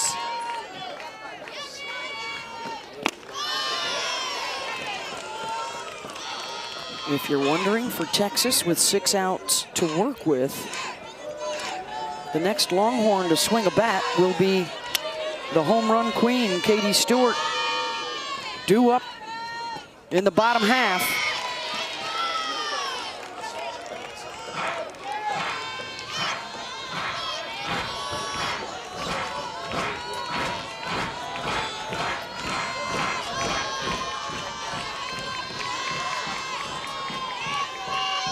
Two pitch off the end of the bat, and Martinez will scoop it up.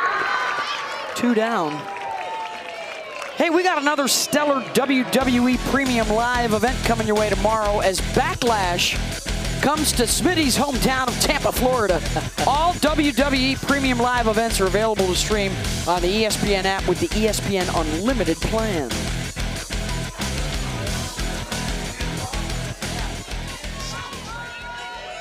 Here's Lindemuth, doubled and scored in the 5th. As Gutierrez tries to get the 1-2-3 inning.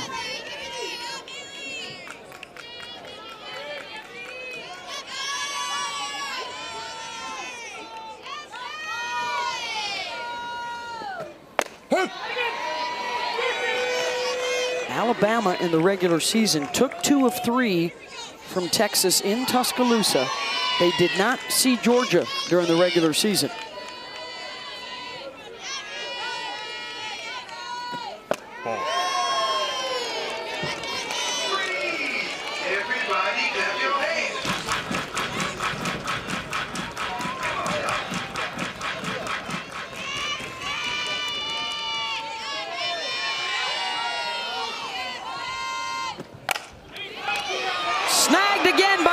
Daniels from her knees over to first.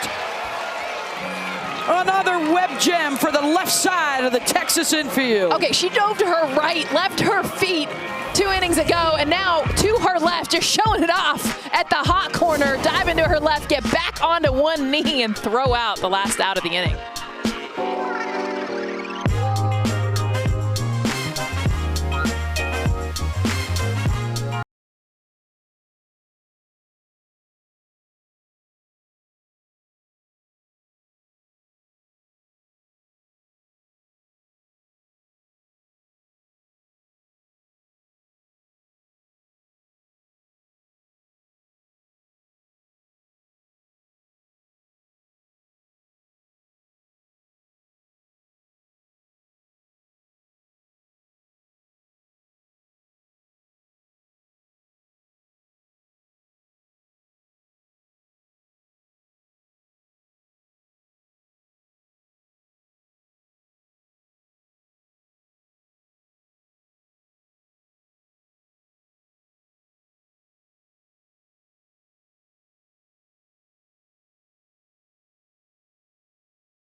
SEC softball tournament on ESPN, presented by T-Mobile. Up to bat first for the Longhorns. Their big hitter, 24 home runs on the season, Katie Stewart, and what she's capable of. Let's flash you on back. Oh boy. Against Oklahoma, April 12th. Oh yeah, slam the bat. Walk-off home run, the biggest home run of her career. Yeah, that's the third story across the street out in left field.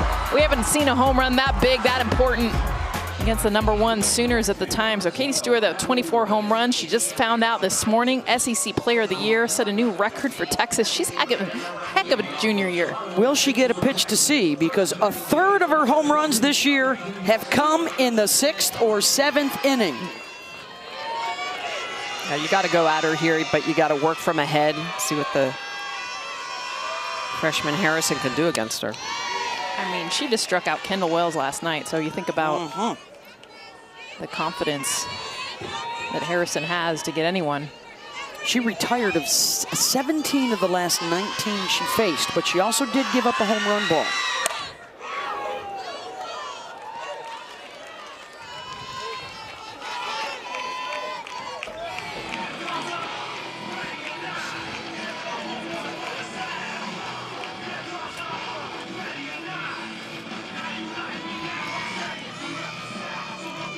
Dogs have used this defensive change before. Delaney Sullivan to center. Natalie Ray moves over to right.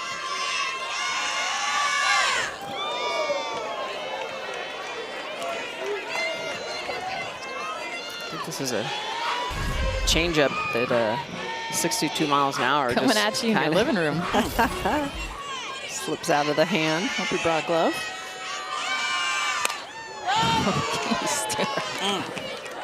Just comes off her bat different. There's a few hitters here in the SEC, even their foul balls, you're like, everyone kind of takes a step back. Including Mike White at third base. He's playing left field. 2 strikes on her. Has struck out once tonight. Full count.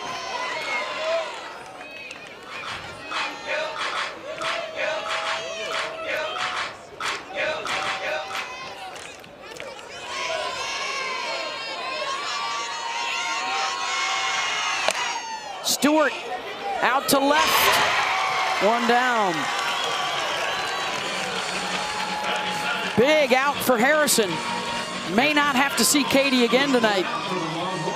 Another one off the end of the bat, too. Just a good job mixing speeds, missing barrels, both Atwood and Stewart. And challenging them on the inside part of the plate. You cannot miss there. Here's Vivi Martinez. She lashes one out to center. And off the glove of Sullivan, and Vivi will stay at second. Big stop sign up from Mike White in the third base coach's box. Tying run in scoring position.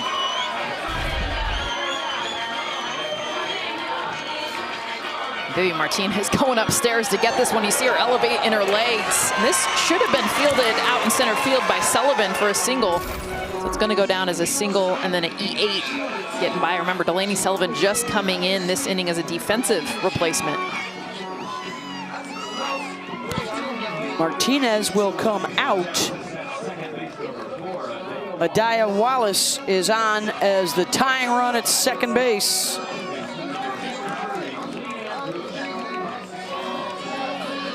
First chance tonight for the Longhorns with a runner in scoring position, and it's Leanne Good. Two-run home run her last time up. Pops it up in foul territory. 2 down. That is a huge pitch for the freshman Harrison, getting again underneath the hands of the big power hitters for Texas and inducing those pop-ups. Hannah Wells, solo shot in the fourth.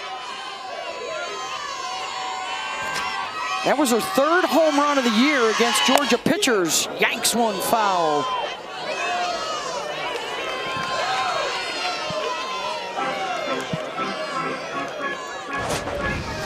Hannah Wells taking a changeup for her 13th home run of the year. She just pokes at it. She goes out and gets it. She's beat in her lower body, but gets that barrel on the ball and sends it out opposite field.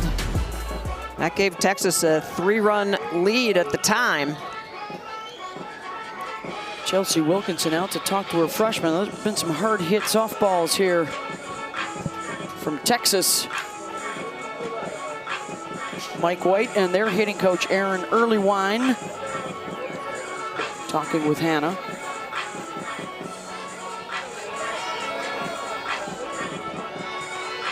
Rolling has a very different type of changeup than Harrison's. Rolling's was more down in the zone, and Harrison throws an off-speed rise ball, so it's more up in the zone.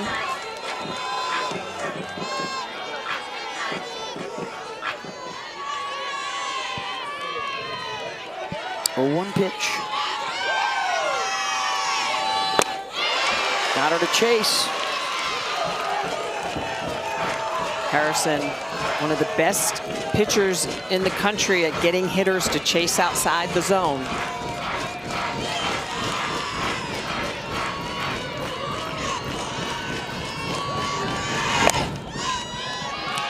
Try to jam her.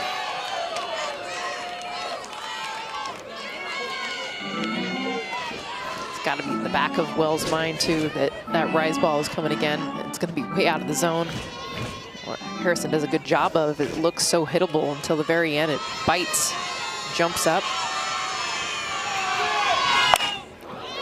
Wow, and that's close. That, to me, as a pitching coach, that's 0-2. You got to be very careful. You don't want to throw it down the middle at 0-2? No. That's off the roof of the batting cages. Yeah, that was tough. It went a long way.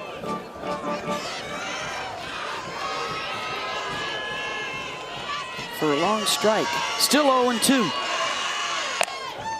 How about them just continue to come inside? The pitch prior was an off-speed rise ball. The one that she just fouled it hard on a line was a hard rise ball at 68 miles an hour. I think you got to go to the outside corner, then come back underneath the hand. So make something move off the plate away to work her back in underneath the hands.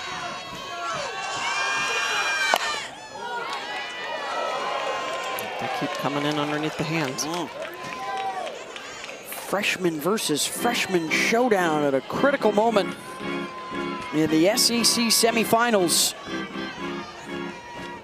One swing away from tying it up or taking a lead. That is a great take. Stayed in it. Look at her. Look, yeah, well, no, fist pump. Fist pump to that dugout, looking at the dugout. She's so happy. I've been there, girl. Like, she swung and missed at that rise ball, and in at bat adjustment to not swing at it again. And And the quick refocus at 1 and 2. And you'll see Hannah Wells want to swing at this pitch. Watch her body start to trigger, and then nope. And then here comes the fist punt to the dugout, by the way. Smile. You guys see that? Did you guys see? Did you see me not swing at it? That was good, right? Priceless. Look for something inside. And that will drop in over the head of the shortstop. And here comes Wallace to tie it up. And what an at-bat for the freshman, Hannah Wells. Clutch after a big hold on a rise ball out of the zone. She drops it down in left field. Well, because what does that do? You don't chase the rise ball, and it forces Harrison to have to come back down into the zone and be able to get a pitch that you can hit. And instead of it being off the plate in, now this is more middle, a pitch that Hannah Wells can handle. And she's looking in. So that's why she's able to pull this ball still a little bit off the hands. That's why it's only hit 48 miles an hour, but enough. Hannah Wells strong enough to get that into the outfield. Reese Atwood has hit too hard. A couple of flyouts to deep center and deep left.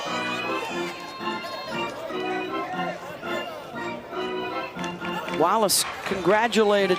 She almost touched home plate before that ball hit the grass. She was motoring with 2 outs.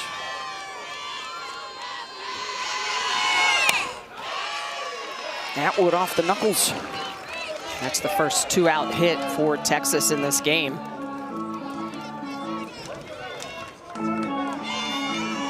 Reese Atwood just missed a home run. Her last at bat, hit it off the end of the bat.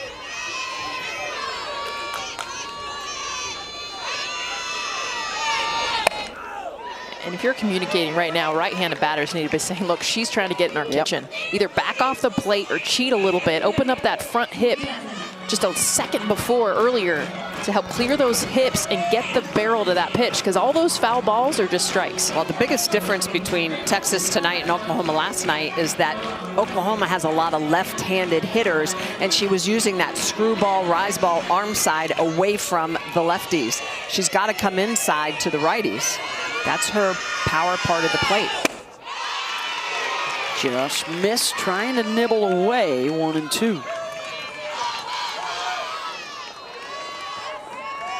Go ahead run at first. If they can plate it, they're 3 outs away. Atwood drills one deep and off the base of the wall. And the runner will hold at third. And a big 2-out rally for Texas.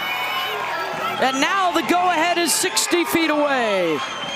It's a lot easier to handle, Smitty, to your point, that arm side movement when you're from the right side, because it's coming towards you. So great job by Reese Atwood getting the barrel instead of hitting it foul enough to get this one fair off the base of the wall. That's got to feel so big for her. First extra base hit in over a week. Yeah, and those are screwballs, so they're not going upstairs. Those are screwballs trying to get underneath the hand, and Texas has done a very good job, both Wells and Atwood, at getting the barrel on them. Last night, Mike White pinch hit Katie Bennett for Kaya Altmaier, and she delivered with a 2-run double. Tonight, he will pinch hit for Katie Bennett with Kaya Altmaier, and can she do the same thing? He's been back and forth for a while now with his left fielders.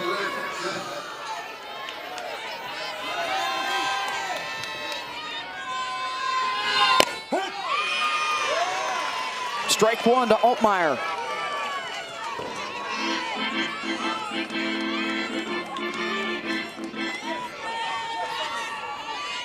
Just her second pinch hit appearance of the season, and a ground ball to first, and diving for the bag, and beating her there is Novickus. Denies Texas the go-ahead, and Texas, a shake of the head from assistant Kristen Zaleski. Are they going to challenge? Yep. The ruling of out at first by Texas. The further review. Birmingham.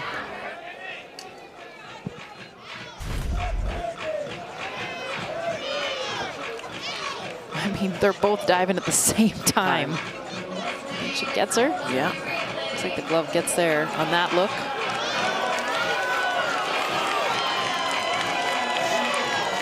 How great is it that we have a green bag, by the way? They've been going head first into each other.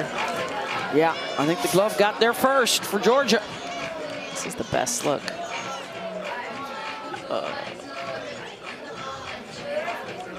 Yeah, I think they did get her. Yeah. Great effort by Navickas after the error. I mean, she bobbles that ball, stays with it, and then dives to first. And you're talking by a fingernail.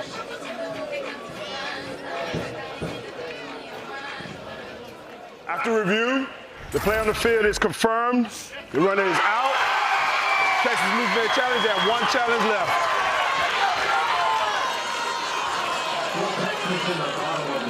It's 4-4, and let's go back to the Hannah Wells at bat. It's all about the takes, the pitches that you don't swing at to get the pitch you want. She already knows it right there. The fist pump gets one down in the zone to tie this game up 4-4 as we head into the 7th.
The 2026 SEC Softball Tournament on ESPN is presented by T-Mobile, America's best network. It has been a fun one tonight. Texas and Georgia knotted at 4. Dogs trying for a 6th SEC championship game. Texas, 7th time for them in a conference, but obviously the first time in the finals in the SEC in their 2nd season in the league. 3-0 Texas lead erased by Georgia. They went up 4-3, and now Texas responds with a run in the bottom of the 6th to tie it. So it's down to the 7th. 8-9-1. Here's Emily Digby. A couple of strikeouts tonight. A couple of 3-run home runs in the tournament. Well, and that's the pitch they've been throwing her that she's not been able to really catch up with. It's down in the zone is what she's been swinging through. And Sitlali, that's just another level. 12 inches of vertical break. That is a foot. It's because she has this turnover drop that just falls off the table. Look at that thing. Yeah, it is just screaming toward the ground. The best way to hit that is not swing at it. I was going to say, I wouldn't touch it. Or get way up in the box. Way up in the box. Yeah, you have to go way up in the box and catch that before it really starts its steep dive, or you got to go to the back of the box, identify it, and lay off it.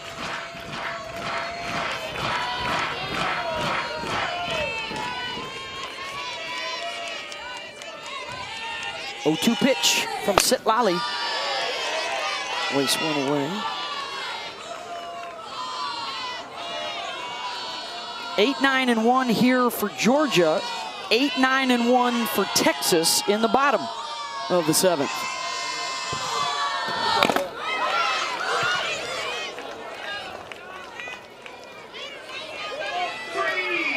Everybody clap your hands. Come on now.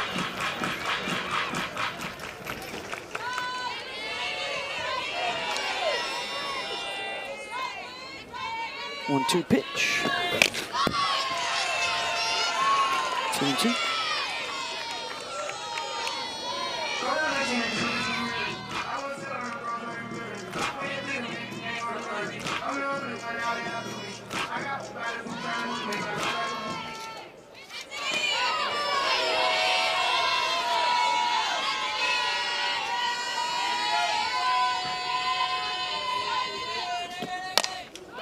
Digby got under it. Now to Altmaier, 1 down.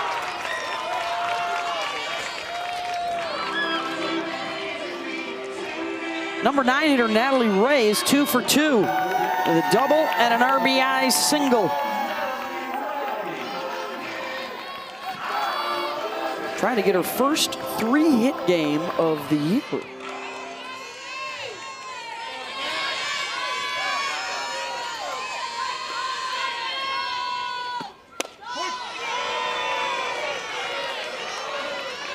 Georgia, her 3rd stop after a couple of years at North Georgia following a freshman season at Ole Miss. Really good mid-season pickup for Tony Baldwin.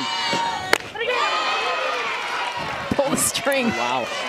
So we're talking about the vertical break on the drop, right? So 12 inches. And then what she does is she gives you finally one up in the zone that you get excited about, pulls the string about 5 miles an hour slower. Gutierrez in charge, 0-2.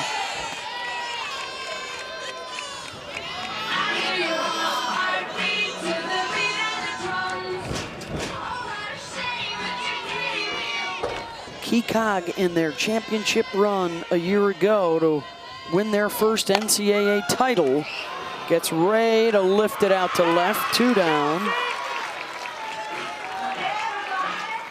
Got SportsCenter coming up after we are done. Nicole Briscoe and Kevin Connors. Game 3 post-game coverage coming your way. Philly and the Knicks. But they're going to talk about Megan Grant tying Laura Espinosa's record with 37 home runs. Her 37th tonight. News. UCLA headed for a showdown with Nebraska and Jordy Fromm tomorrow.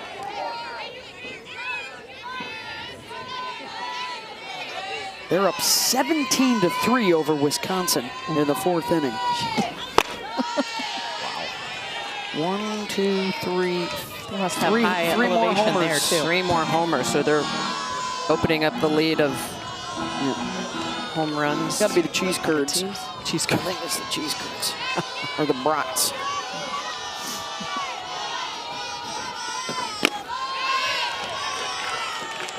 There's Kirsten Roos. Lala's really doing a good job of throwing 3 different speeds against Georgia. Having a hard time barreling her up. It was Roos's RBI double that chased Cavan and brought Gutierrez in from the bullpen. So the first time these two were squaring off.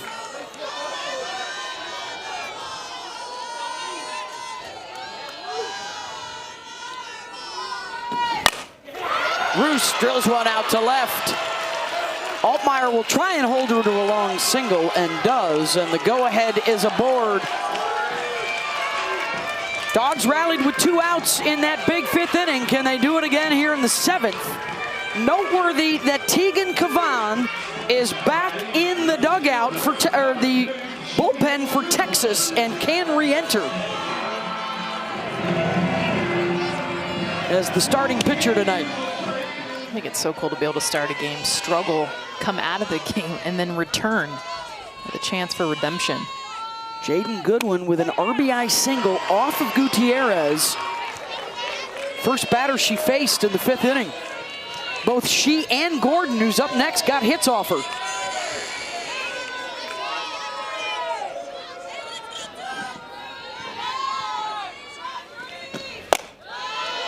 This is high, 1-1. Good take by Gordon.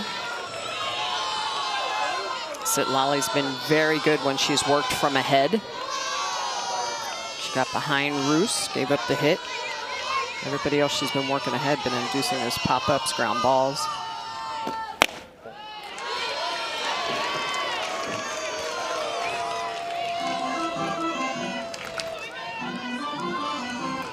10 of their 21 runs scored with 2 outs.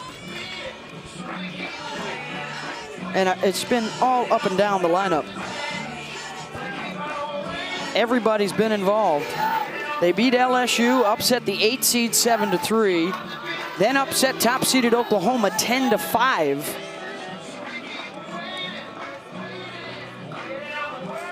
And a run worthy of a phone call to the selection committee saying, hey, forget about this regional host business.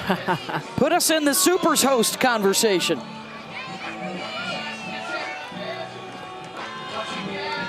Of course, it's always the full body of work. That's right. Yeah, but last 10 games is important. What Georgia's shown, it's been impressive. Well, and also what's important is, you know, how well is your sport supported at your venue? You know, because there's the financial aspect of it. How many tickets are you going to be able to sell? And geography is still involved as well.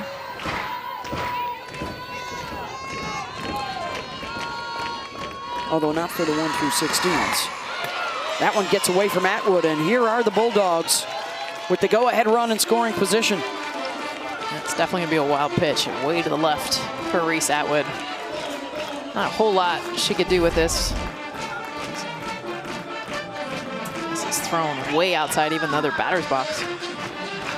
You got the lefty Goodwin, then a bunch of righties coming. You like staying with Sitlali, or would you consider bringing Kavan back in, guys? I like Sitlali. I do too.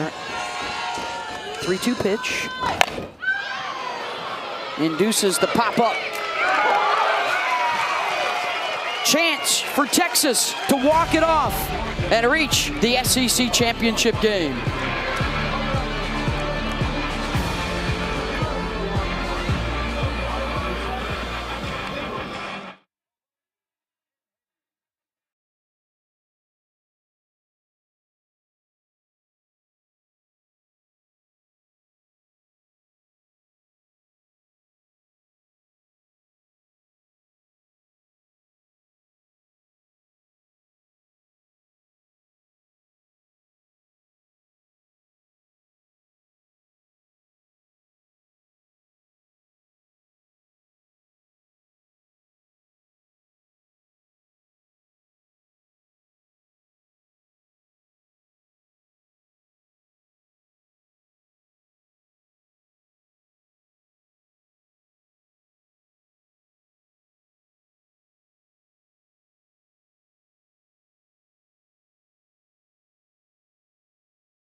What more would you like on a Friday night at the SEC semifinals? A 9 seed trying to knock off the defending champs, but it's Texas in the driver's seat with a chance to walk it off in the bottom of the 7th in a tie game for a shot at a championship against Alabama tomorrow. A couple of walk-off wins this season, one on a fielder's choice and one on a Katie Stewart monster mash. She's due up 4th. It's 8-9-1 to face Presley Harrison.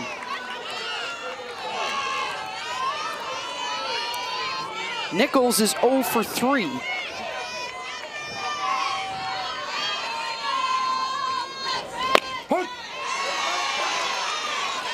Infield is in here with the corners ready to charge.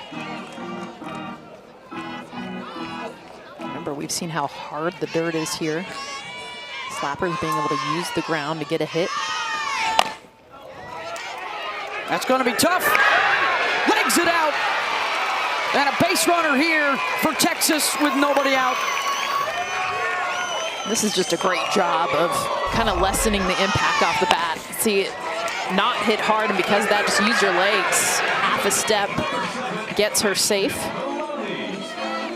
And I think the second it went past Lindemuth, Digby wasn't going to have a chance. Lindemuth, you could tell, was debating on whether or not she should go get that.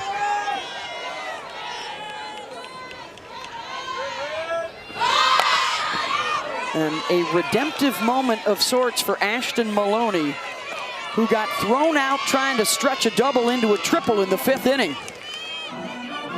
That ended a potential rally for Texas. Has a chance to make a play for her team right here. Ran through a stop sign. 0 for on 2 bunt attempts. The problem here is instead of sacrificing, she's trying to get to first base. So both of those, she's already 1 foot out of the box. This is a sacrifice situation, not a base hit situation. Now she has to swing away. Oh, by the way, she does have a fabulous outfield assist as well defensively. That threw out a runner at home plate. Otherwise, this is not a tie game right now. That's right. Stewart hoping she'll get a shot.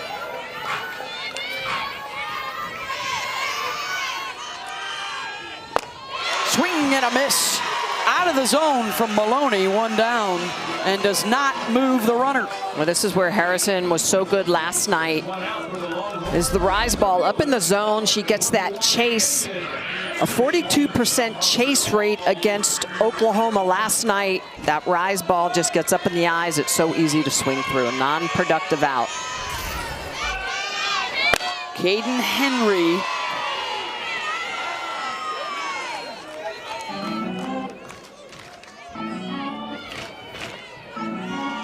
Oh for 3 tonight for their leadoff.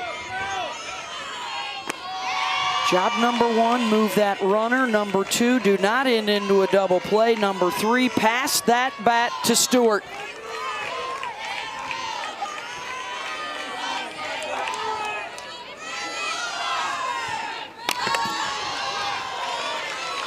Just uncomfortable swings from the left side. Normally you have the advantage right on left, but Harrison has been better against left-handed batters.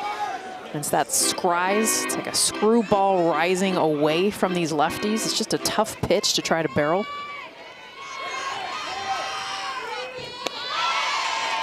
This is low and away. 3-1.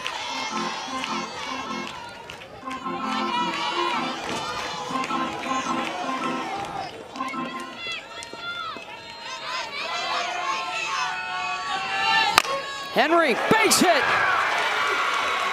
Job well done from Caden, and now it's Stewart with a chance to win it for Texas.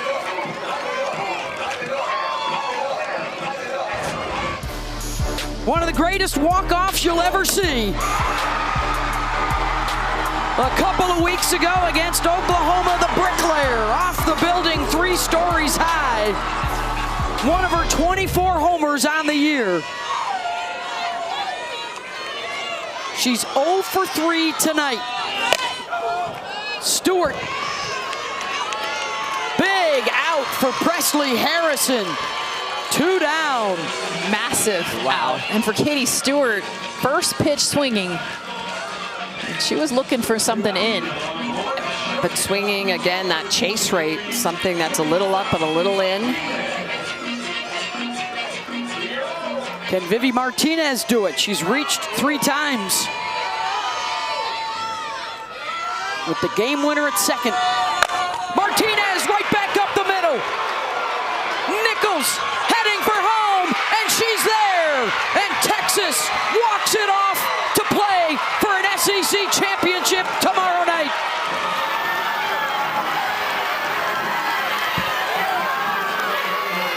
How about Vivi Martinez, injured last year, was not able to play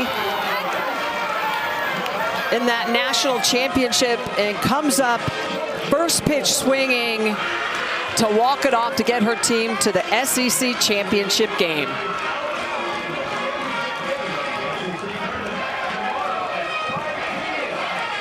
I mean, the exhale when Katie Stewart flew out, and then Vivi Martinez gets it done.